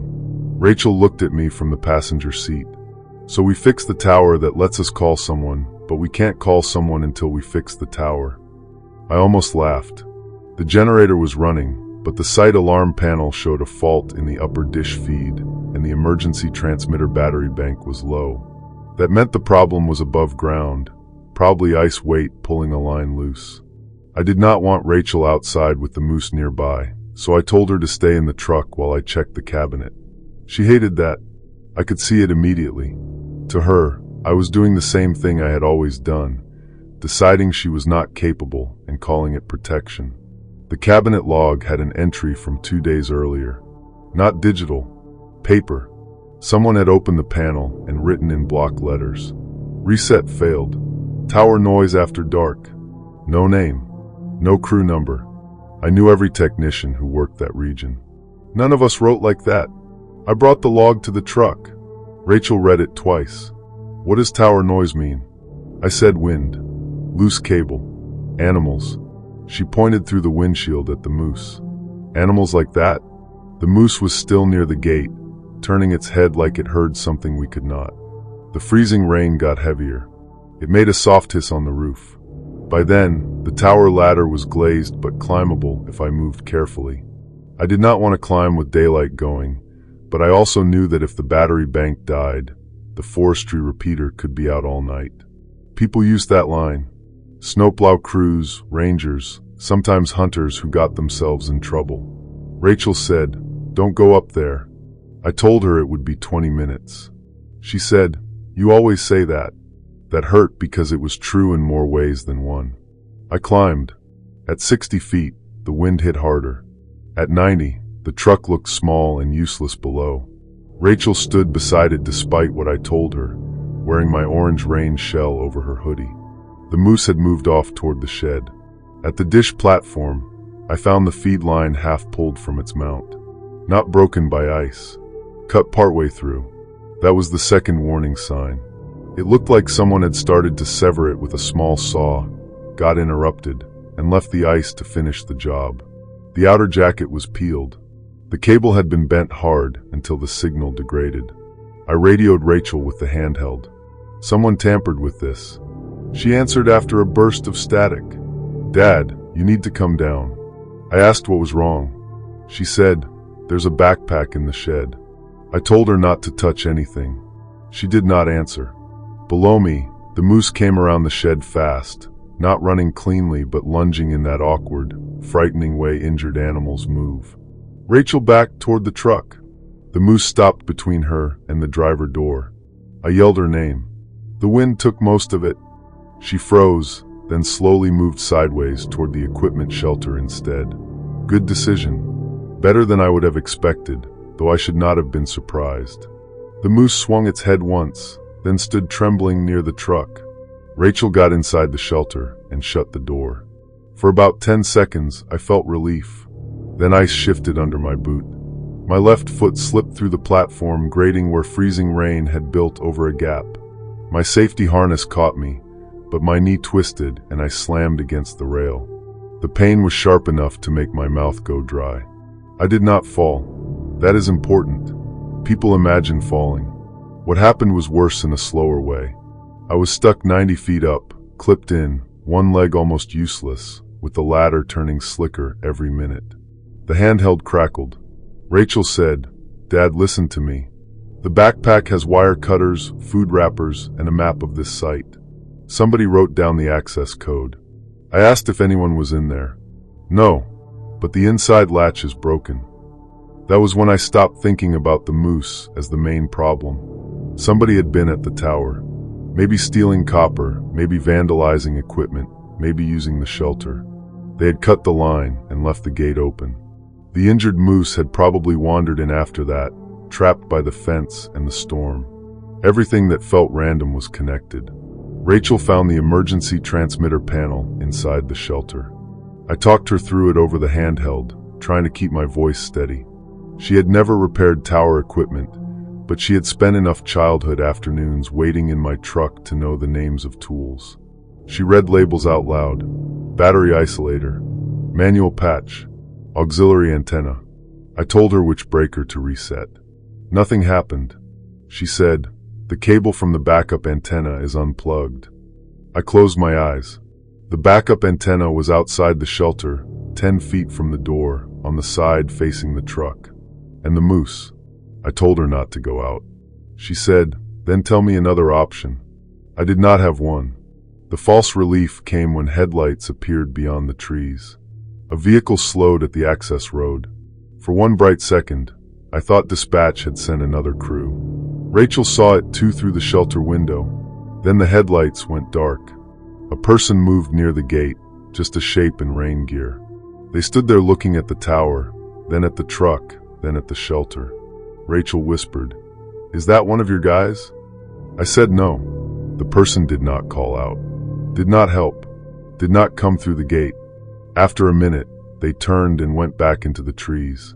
That scared me more than anything else. Rachel made the decision herself. She waited until the moose limped behind the truck, then opened the shelter door low and slow. She carried the cable end and moved along the wall, not toward the animal, not away fast enough to trigger it. I watched from above, useless, gripping the rail until my hands cramped. The stranger's headlights flashed once through the trees. Rachel plugged the cable into the backup antenna box. Inside the shelter, the transmitter clicked. A red light turned green. My handheld filled with a dispatcher's voice asking for identification. Rachel grabbed the mic and gave our site number, location, and situation in one breath. She sounded calm, not because she was not afraid, but because she had decided being afraid could wait. Forestry officers arrived 40 minutes later with wildlife control and another technician. They got me down. They got the moose sedated and removed. They found tire tracks near the access road, but the rain had ruined most of them. The backpack had no ID. The access code written on the map was old, one the company claimed had been changed but apparently still worked on remote gates. The police thought someone had been stealing copper from tower sites and got surprised by the moose or the weather. That explained most of it, not all. 2 weeks later, Rachel sent me a photo from her phone. She had taken it while we waited for help, from inside the equipment shelter. It showed the open doorway, the truck, the moose near the fence, and far behind it, between the trees, the person in rain gear. I zoomed in until the picture broke into squares. The person was holding one of our orange safety helmets. Mine had not been missing. Rachel's had not been missing. So I still do not know whose helmet that was, or how many times someone had been at that tower before we got there. Rachel and I talk more now. Not perfectly. We are not that kind of family. But sometimes she calls me just to tell me about her day, and I answer even when I am tired. I spent years thinking my job was to keep signals alive in empty places. It took getting stuck above mile 43 to realize the one signal I had ignored longest was coming from my own daughter, standing below me in freezing rain, saving my life without waiting for permission. Story 8. I was rinsing mud off a tracking receiver when the journalist asked why one of my missing turtles was pinging from inside my equipment shed. She had a recorder in one hand, and that careful expression people use when they already think you are lying. Her name was Marissa Vale. She had flown in to write about the failure of our conservation project on a small mangrove island off the Gulf Coast. I do not blame her for that. On paper it looked bad. 6 tagged turtles gone in 3 months. 2 tagged nesting sites disturbed. Grant money running out. Locals saying we cared more about donors than the water. I had been living in a stilt cabin for almost a year, sleeping under a fan that clicked every 6 seconds and waking up to mosquitoes whining through the screens. I was tired, defensive, and probably not easy to like. When Marissa pointed to the receiver screen, I told her it had to be a glitch. The tag ID belonged to a juvenile turtle we called C14. Its last real location was a tidal channel east of the island. It could not be inside my shed unless the tag had been removed. She raised one eyebrow. Removed by who? That was the question. The shed stood behind the cabin, half hidden by palms, with aluminum walls stained white from salt. I unlocked it while Marissa filmed on her phone. Inside were coolers, sample jars, spare nets, old batteries, and stacks of laminated tide charts. The signal got stronger near a blue bait bucket. At the bottom, under a coil of rope, was the transmitter tag, cleanly cut from its mount. I remember feeling embarrassed before I felt afraid. That is the honest truth. I thought about the article she was going to write. Sloppy researcher loses animals. Expensive tags found in her own shed. I said, someone planted this. Marissa did not say anything, which was worse. The easy explanation was local fishermen. Some hated the protected zones. A few thought our tags brought enforcement boats. But I knew most of them by name. They complained to my face, not by sneaking into sheds. That afternoon, I checked the trail camera near the dock. It had stopped recording at 2:13 a.m. the night before. The memory card was still inside, but the last video showed only darkness and the sound of a motor idling somewhere off camera. Marissa watched it over my shoulder. Is that normal? No. The strange part was the tide. At 2:13, the West Channel would have been too shallow for most boats. Only someone who knew the mangroves well could come in without grounding. Marissa wanted to interview the island caretaker, a 70-year-old man named Leon, who lived on the mainland and checked supply deliveries. Leon had been telling everyone my project was cursed by bad planning and worse luck. We found him at the dock store sorting bait cups. When I showed him the tag, he looked at me for a long time. Then he said, "You need to stop going into the North Channels alone." Marissa leaned forward. "Why?" Leon wiped his hands on a towel and lowered his voice. "Because people been using those cuts at night. Not fishermen. Not regular ones." That was the first time someone else confirmed what I had been trying not to think. He told us about coolers moving through the mangroves after dark. No lights. Small boats with quiet motors. Men who did not answer when spoken to. He thought they were poaching protected crabs and turtles, maybe running other illegal catch to a buyer on the mainland. I asked why he had not told me. He said, "Because you scientists come and go. Those men live around here." That stung because it was fair. Marissa's whole attitude changed after that. She stopped filming me like evidence and started filming with me. We spent the evening comparing tide charts, tag locations, and the times the animals disappeared. A pattern showed up. Every missing tag went silent near the same cluster of mangrove channels during outgoing tide. Not random. Not equipment failure. Someone was using the tide to hide movement. The important object was an old laminated map I kept pinned above my desk. It showed the island channels, but it was 5 years out of date. Mangroves shift. Storms close some cuts and open others. I had marked newer paths in grease pencil during field work. One channel on my map had no name. Leon called it the Room because the roots grew around a pool with only 2 narrow ways in. All 6 missing animals had passed near it. At sunset, we should have called wildlife enforcement and waited. That would have been smart. But the only officer assigned to that stretch was 2 hours away, and Marissa said footage of an active poaching site would change everything. I said no twice. Then I thought about losing funding, losing the project, losing the animals, and I made the kind of decision tired people make when they want proof more than safety. We took the small skiff into the mangroves at dusk. The air inside the channels felt different, close and warm, like breath trapped under leaves. Branches scraped the sides of the boat. Water slapped softly against roots. Marissa sat in the bow with her camera wrapped in a dry bag, and I kept the motor low. At first, nothing happened. Then we found a strip of orange survey tape tied to a root. Fresh. Not mine. Farther in, there was another. The tape led toward the room. I killed the motor before the last bend and let the skiff drift. That was when we heard voices. Men speaking low. A cooler lid closing. Something heavy sliding across wet wood. Through the roots, I saw a boat tied in the pool. No running lights. 2 men on board. Another standing knee-deep in the water beside a floating crate. Marissa lifted her camera. The flash did not go off. Thank God. But the camera made a small electronic chirp. Every voice stopped. One of the men said, "What was that?" We crouched so fast the skiff rocked. I pushed us backward with a paddle, but the tide had turned more than I realized. Water that had carried us and was now pulling sideways through the roots. The skiff bumped a mangrove knee. The sound was small. In that place, it was huge. A spotlight snapped on. It swept over the roots above our heads, turning leaves white. Marissa grabbed my wrist. I could feel her shaking. I knew the channels in daylight.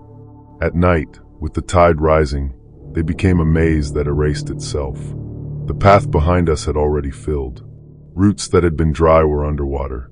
The motor would give us away, but drifting would trap us. We slid out of the skiff and into the mangrove roots. The water came up to my ribs. Mud sucked at my shoes. Marissa held the dry bag over her head with one hand and gripped a root with the other. The spotlight moved behind us. Men whispered. One boat motor started. We hid in the roots as the tide rose around us. That was the thumbnail moment, I guess, though I hate thinking of it that way. Two grown women pressed into a wall of mangroves, water climbing our shirts, while men with lights searched 10 feet away. A crab crawled over my sleeve. Marissa bit the inside of her cheek to stay quiet. The poacher's boat entered the channel slowly. The spotlight passed over our skiff, empty now, caught against the roots. One man said, "Somebody's here." Another said, "Find the camera." Not find them, find the camera. That told me they had done this before. When the boat moved past, I pulled Marissa through a gap into a narrower cut. I knew it only because I had once lost a float there. We moved by touch. Roots tore at our sleeves. The tide lifted us, then shoved us against wood. We did not speak. After 20 minutes, we reached open water on the south side of the island. Our cabin lights were visible across the flats.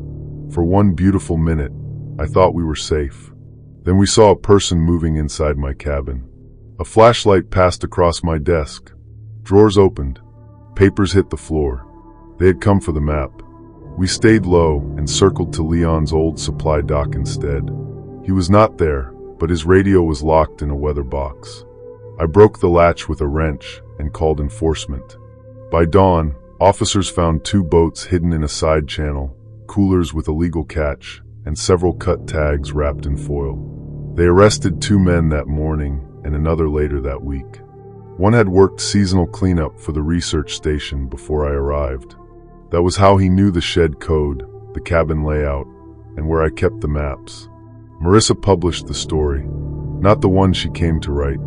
She still included my mistakes, the outdated maps, the lack of local trust, the decisions that put us at risk.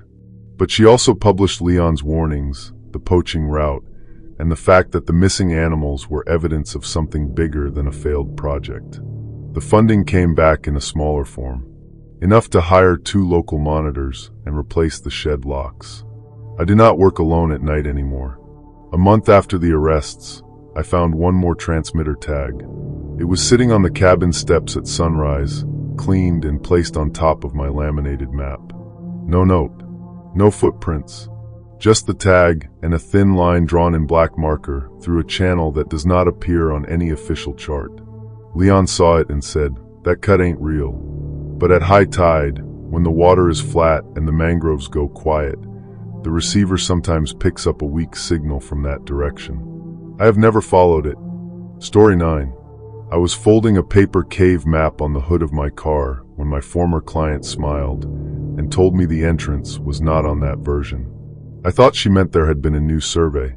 That sounds reasonable now, but it did not feel strange at first.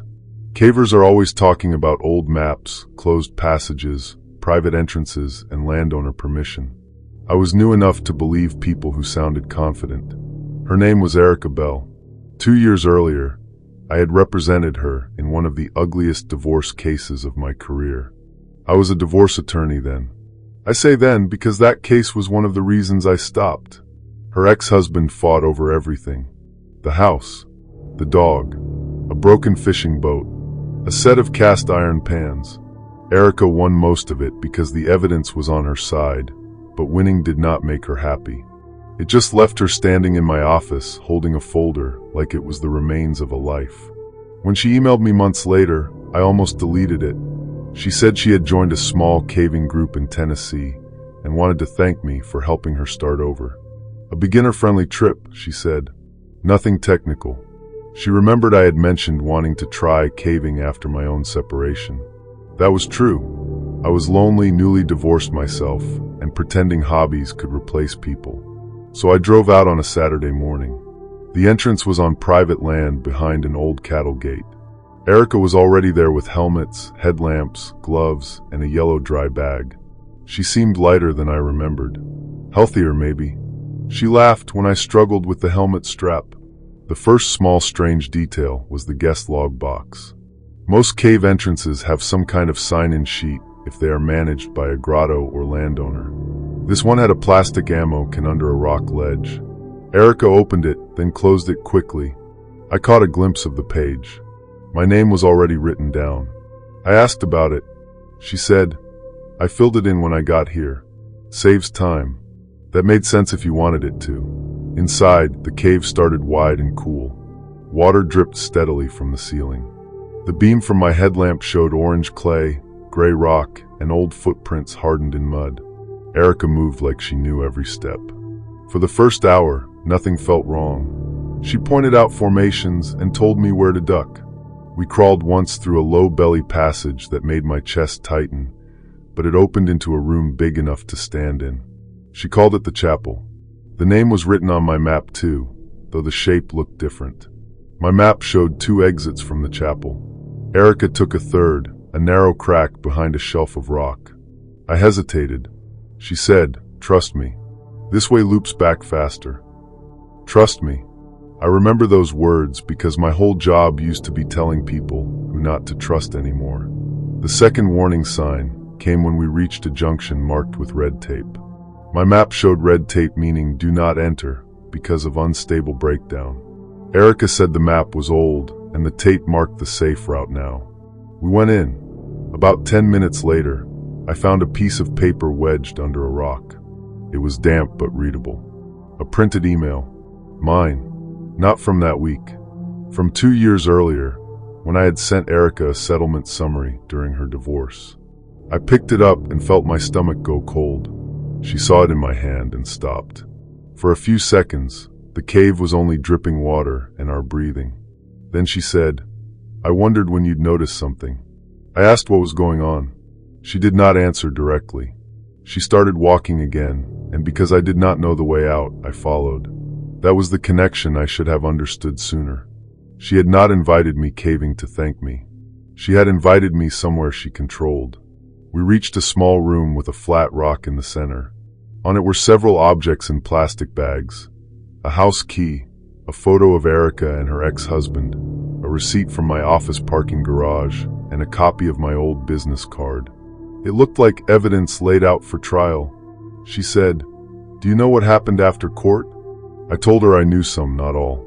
She said her ex had lost the house, moved into his brother's basement, then started showing up at her work. She said police reports did nothing. She said my office told her the case was closed. I remembered that call, or part of it. A receptionist had handled it. I was in another hearing.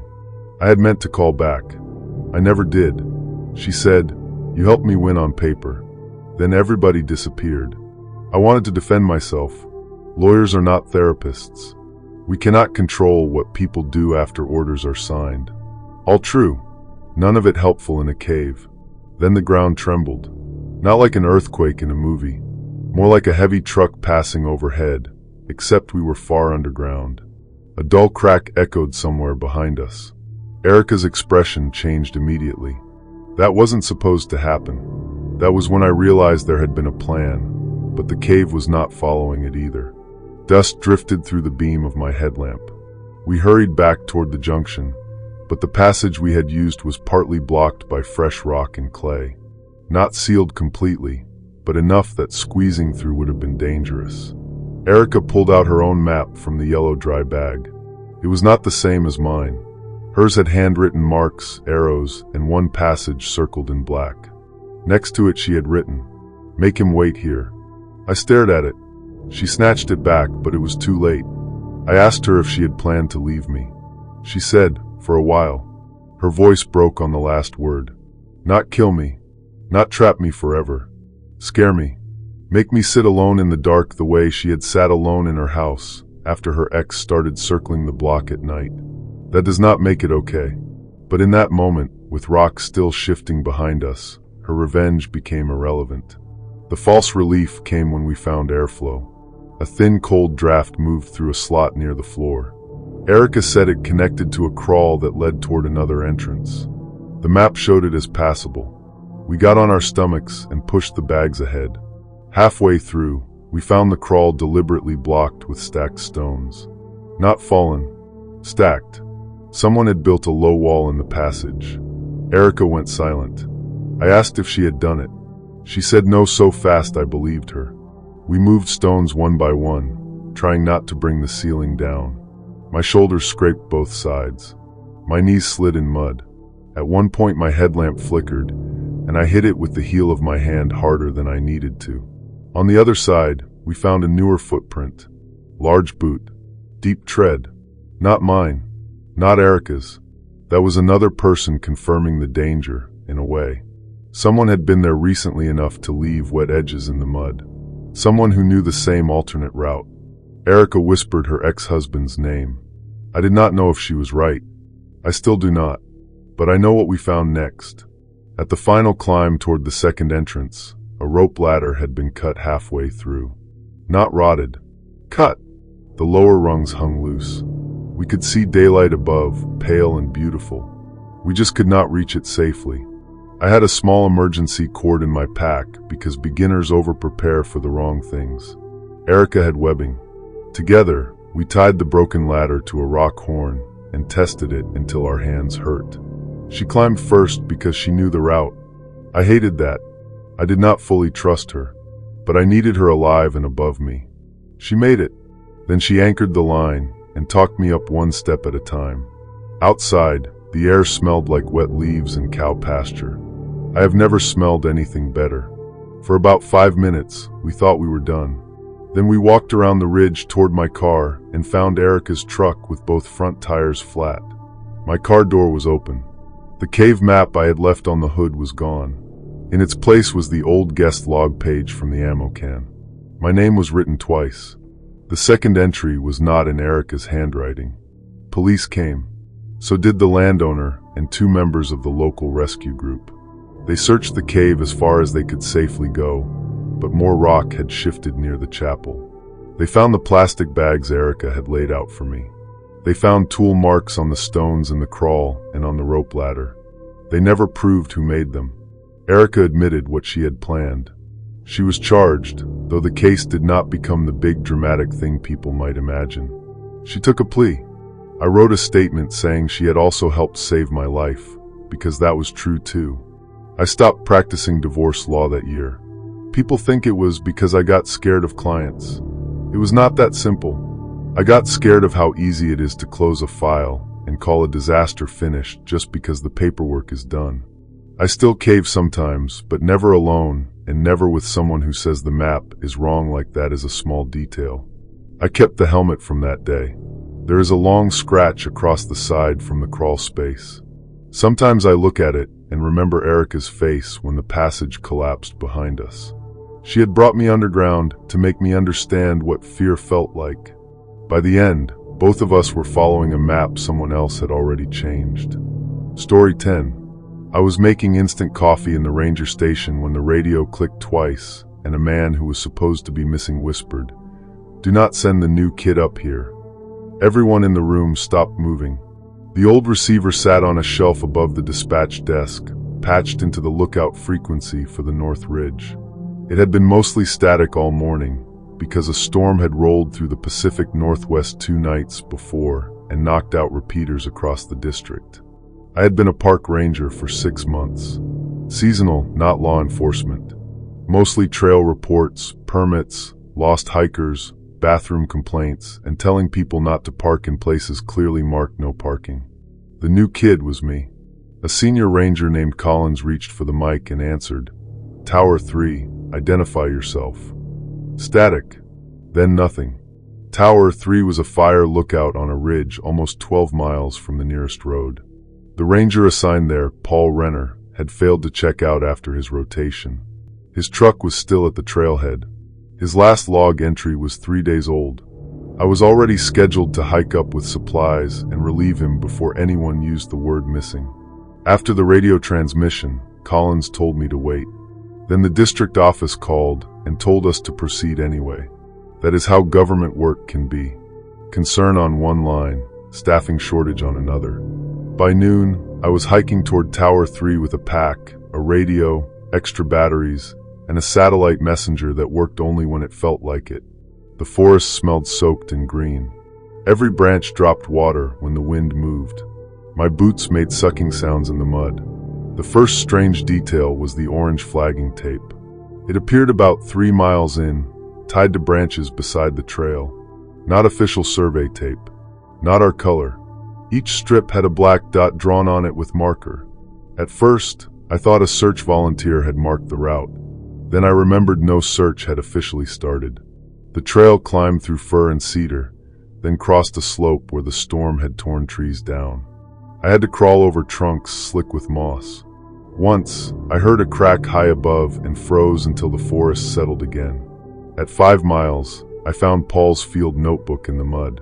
It was partly open, pages swollen from rain. Most of the writing was normal lookout stuff. Weather, visibility, smoke checks, animal sightings. Then, in the last pages, his notes changed.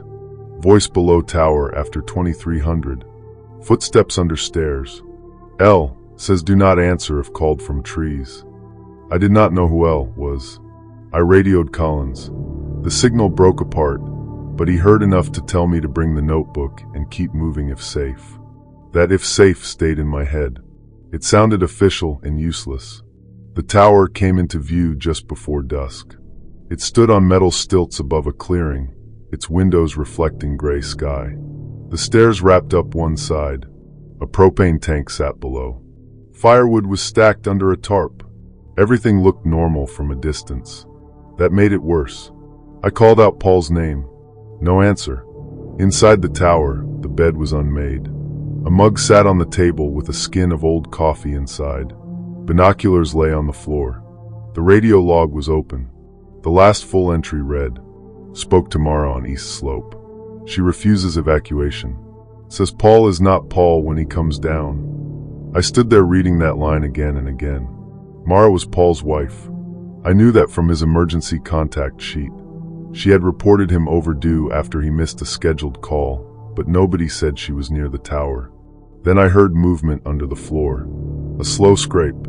I backed toward the door and looked through the boards of the landing. There was a woman beneath the tower. She was crouched near the woodpile, hair dirty, wearing a rain jacket too large for her. She looked up at me with eyes so wide I could see the whites from 20 feet above. "Do not come down fast," she said. I asked if she was Mara. She nodded. That was the thumbnail moment I remember most clearly. Standing in an empty fire lookout while the missing ranger's wife stared up from under the structure like she had been living there, not hiding for minutes but for days. I told her I was there to help. She said, "That's what he said." I did not know who she meant. I should have stayed in the tower and waited for backup. But the temperature was dropping, and she looked half frozen. I moved down slowly, one step at a time, keeping my hands visible. Mara did not run. She let me give her a foil blanket and water. She drank too fast, coughed, and then started crying without making much sound. Her story came out broken. She had hiked up 2 days earlier after Paul sounded strange on their last phone call. Not scared exactly. Careful. He told her someone had been coming around the tower at night, calling from below in voices he recognized. A hiker. A ranger. Once Mara herself, though she was at home. When she arrived, Paul was gone. His pack was gone. The tower door was open. That night, she heard him calling from the trees. But she said it was not right. The voice used private things, old arguments, little phrases from their marriage. It begged her to come down the east slope. She almost did.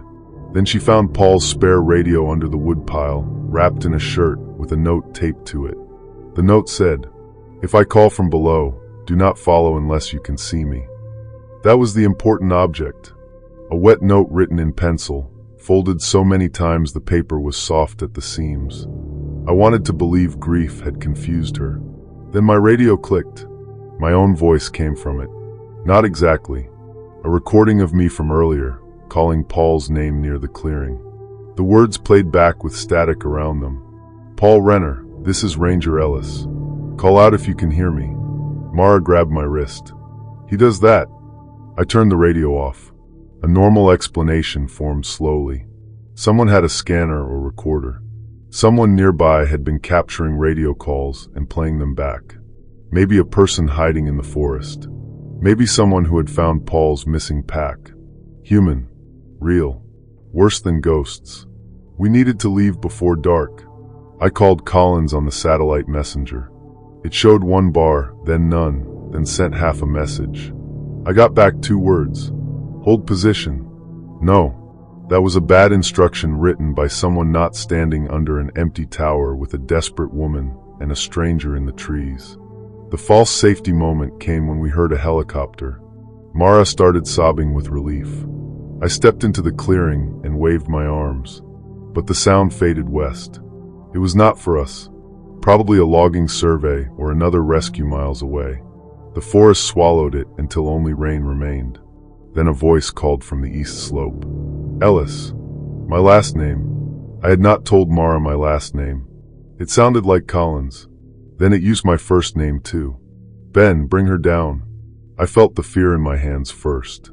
They went stiff around the flashlight. Mara whispered, "Now you understand." We left immediately, not by the main trail. Mara knew an old fire line that dropped toward a creek and met the trail lower down. The problem was the storm had damaged the slope. Trees leaned at bad angles. The ground felt soft under the top layer, like walking on wet cake. We moved with headlamps off most of the time, using the last gray light. Twice we heard branches behind us. Once we saw a light blink high near the tower, though I knew I had turned the lantern off. Mara kept clutching Paul's note. About a mile down, the hillside gave a low cracking sound. Not loud, deep.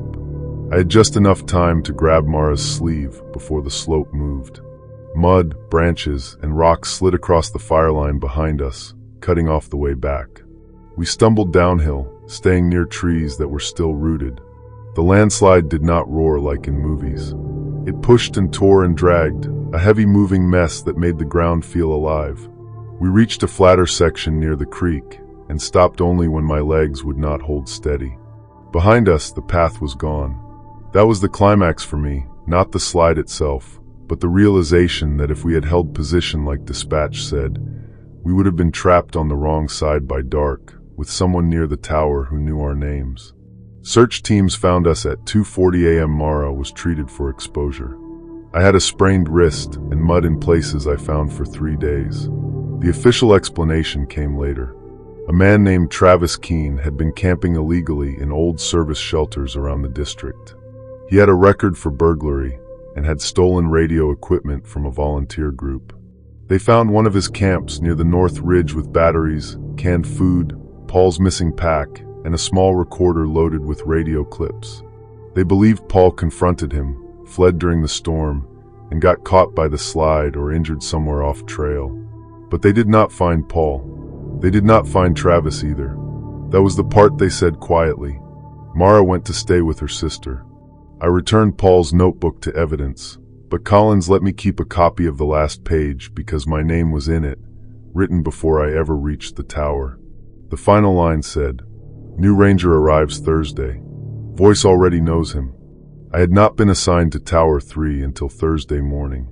For months, I told myself Paul guessed. Maybe he heard scheduling over the radio. Maybe the page order was wrong. Maybe Mara wrote it later and did not remember. There are always normal explanations if you need one badly enough. Then, late in the fire season, Tower 3 transmitted again. The tower had been closed since the slide. No staff.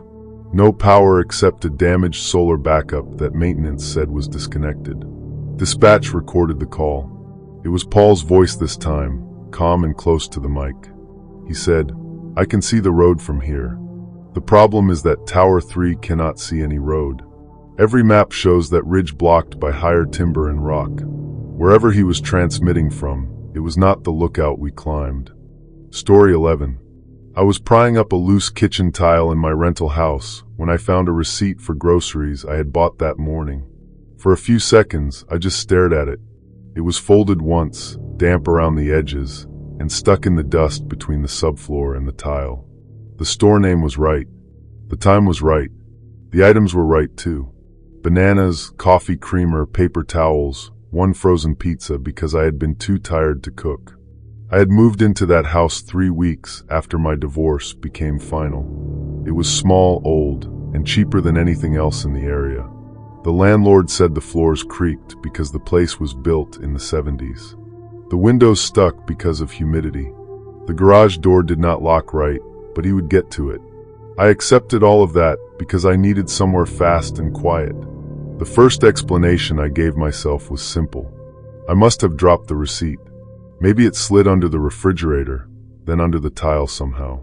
That did not make much sense, but I wanted it to. I took a picture of it anyway. That night, I heard the kitchen floor creak at 2:17 a.m. I know the time because I had started sleeping badly after the divorce. Every sound woke me up. Ice maker, pipes, wind against the back fence. I kept my phone beside my pillow and checked it like the time could explain the noise. At 2:17, there were 3 slow creaks in the kitchen. I lay still listening, then nothing. The next morning, my coffee creamer was on the counter instead of in the fridge. I blamed myself. New house, stress, bad sleep. 2 days later, I found a spoon in the sink that I did not remember using. Then the back door was unlocked after I knew I had locked it. Then my dog, Milo, started sitting in the hallway at night, staring at the kitchen with his ears forward. That was the second warning sign. Milo was old and lazy. He barked at delivery trucks and slept through thunderstorms. But every night that week, he woke around the same time and watched the hallway. I called the landlord. He laughed gently, not mean, just dismissive. He said old houses make old house noises. He said the lock probably did not catch unless I lifted the door while turning the deadbolt. Then he added, "Nobody wants in that place, believe me." I remember thinking that was an odd thing to say. The important object was the receipt, so I started saving them. Every time I shopped, I wrote the date on the receipt and put it in a glass jar on the counter. It was a silly little test, the kind you do when you do not want to admit you are scared. For 4 days, nothing happened. On the 5th morning, one receipt was missing from the jar. In its place was an older receipt from a different store, dated 2 months before I moved in. It had 3 items: bottled water, canned soup, and duct tape. I called my sister and told her everything. She did not dismiss it. She told me to leave the house and call the police. I did neither right away, because leaving meant admitting I had made another bad choice. After the divorce, I was tired of people looking at me like I could not take care of myself. So I bought 2 cheap indoor cameras and set one in the living room facing the kitchen. I set the other in the garage because of the broken lock. That night, I slept at my sister's apartment but left lights on at the house. At 2:14 a.m., my phone got a motion alert. The video showed my kitchen in night vision. Empty counters, Milo's water bowl, the dark square of the hallway. Then the floor moved. A section under the small breakfast table lifted about 4 inches. Not a trapdoor like in a movie. A piece of flooring cut neatly around the edges and covered with peel-and-stick tile. A hand came through first. Then a man climbed out from under my kitchen. I watched it sitting on my sister's couch, unable to speak. He was thin, wearing a gray hoodie, moving like he had done it many times. He stood in my kitchen and listened. Then he opened my fridge, took the creamer, drank from it, wiped the rim with his sleeve, and put it on the counter. My sister called 911 because I could not make my fingers work. The police arrived 12 minutes later. They found nobody inside. For about an hour, I believed he had escaped for good and that the danger was over because there were officers in my kitchen and flashlights in my garage. One officer lifted the floor panel. Under it was a crawl space that ran below the kitchen and laundry room. There were blankets down there, food wrappers, a flashlight, a phone charger plugged into an outlet someone had spliced from the laundry room wall. There were copies of my receipts stacked in a plastic bag. The officer asked if I knew the previous tenant. I said no. The landlord arrived wearing sweatpants and a jacket over a t-shirt. He looked more annoyed than surprised. That bothered the officer too. After some questioning, the truth came out in pieces. The previous tenant had been the landlord's nephew. He had been evicted months earlier after neighbors complained about drug use and theft. The landlord claimed he changed the locks and thought the nephew left town. But the crawl space setup had been there long enough to collect dust around the blankets. Someone had been living under that house before I moved in. Maybe after. The police searched the neighborhood and found the nephew in an empty shed 2 streets over. He had my missing receipt in his pocket and Milo's old red collar in his backpack. Milo was still alive, asleep at my sister's place, but I had thrown that collar away the week before because the buckle broke. I did not know why he took it. That should have been the final discovery. It was not. 3 days later, while I was packing with my sister and a police officer present, Milo started growling at the hallway again. The officer checked the crawl space.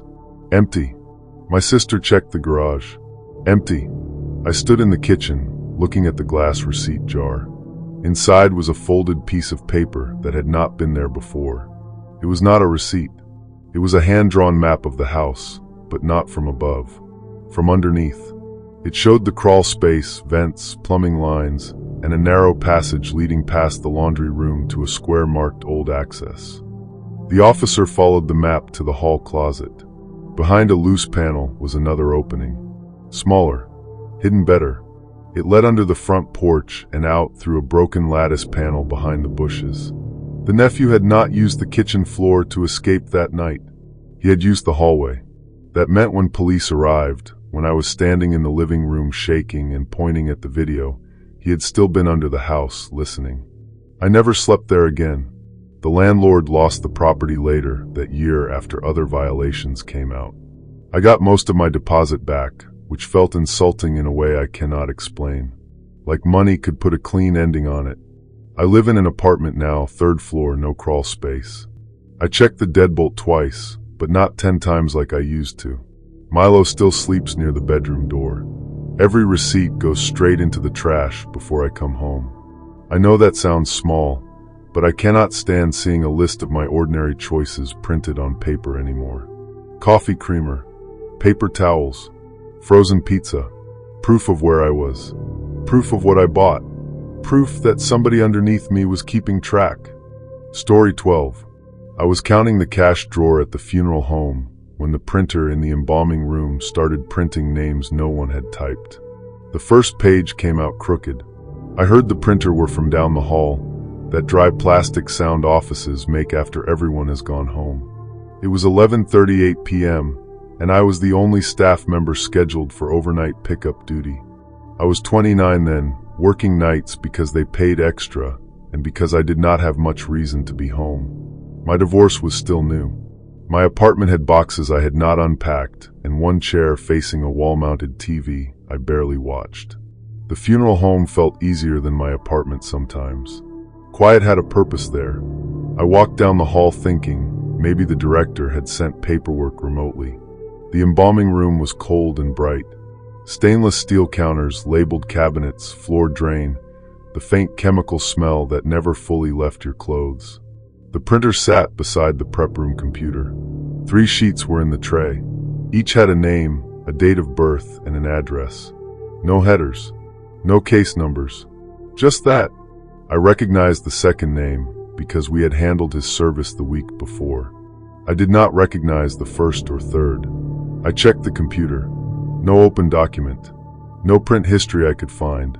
The network screen showed an old desktop connection still active from the arrangement office, but that computer was off when I checked.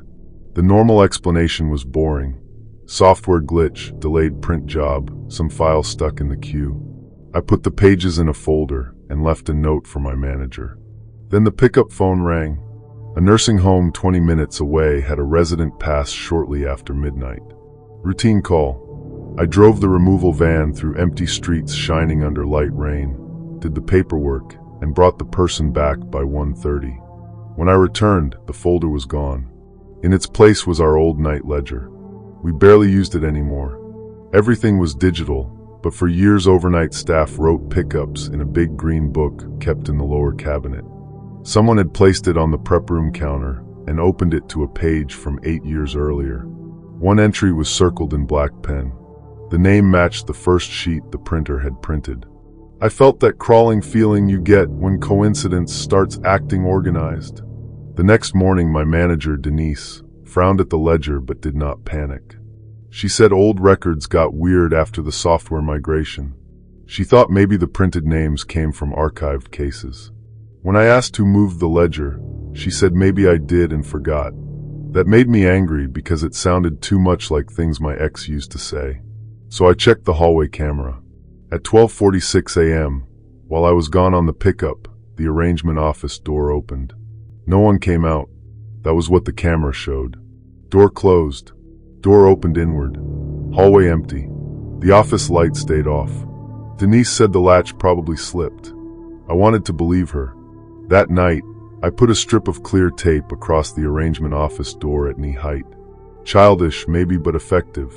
At 2:03 a.m., the printer started again. This time, it printed one page. My address. Not my name. Just my apartment address, centered on the paper. I stood in that bright prep room holding the page, and for a moment all I could hear was the refrigerator compressor humming behind the wall. The tape on the arrangement office door was broken. I called Denise. She answered groggy, then fully awake when I read her the address. She told me to lock the front doors and wait in the lobby while she drove in. I did that, but I also made a mistake. I checked the office first. The arrangement office was where families chose flowers, urns, service cards, soft lamps, tissues, neutral paintings. At night, it looked staged. The computer was on. On the screen was our case management system, open to archived files. The search bar showed my last name.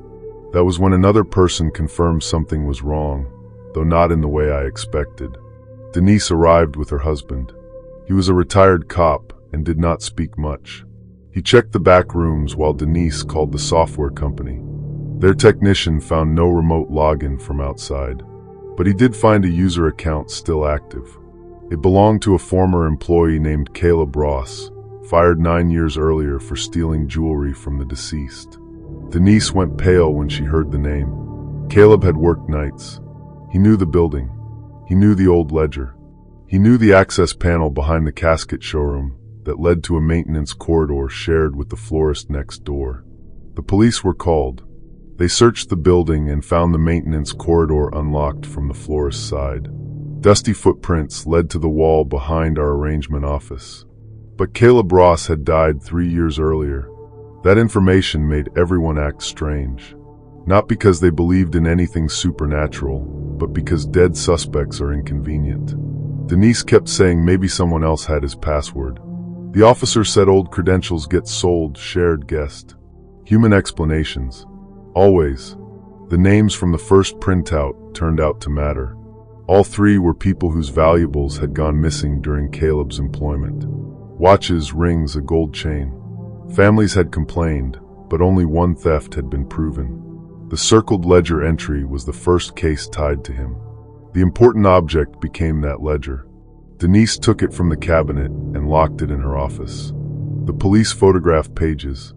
I thought that would settle it. The false relief came when they arrested the florist's part-time delivery driver. His name was Aaron. He had been using the shared corridor after hours, stealing small things from businesses in the strip. In his car, police found old funeral home keys, password notes, and a laptop with saved logins. He had apparently found Caleb's credentials in a box of discarded office junk years ago. It explained the doors, the computer, the printer. I asked why he printed my address. The officer said probably to scare me away from nights. That made sense. Almost. I quit anyway. I gave Denise 2 weeks, then used vacation days and never returned after dark. A month later, she called me. Her voice sounded careful. The old night ledger had been in police evidence since Aaron's arrest. But that morning, Denise found a photocopy of one page slid under the funeral home's front door. It was the circled entry from 8 years earlier.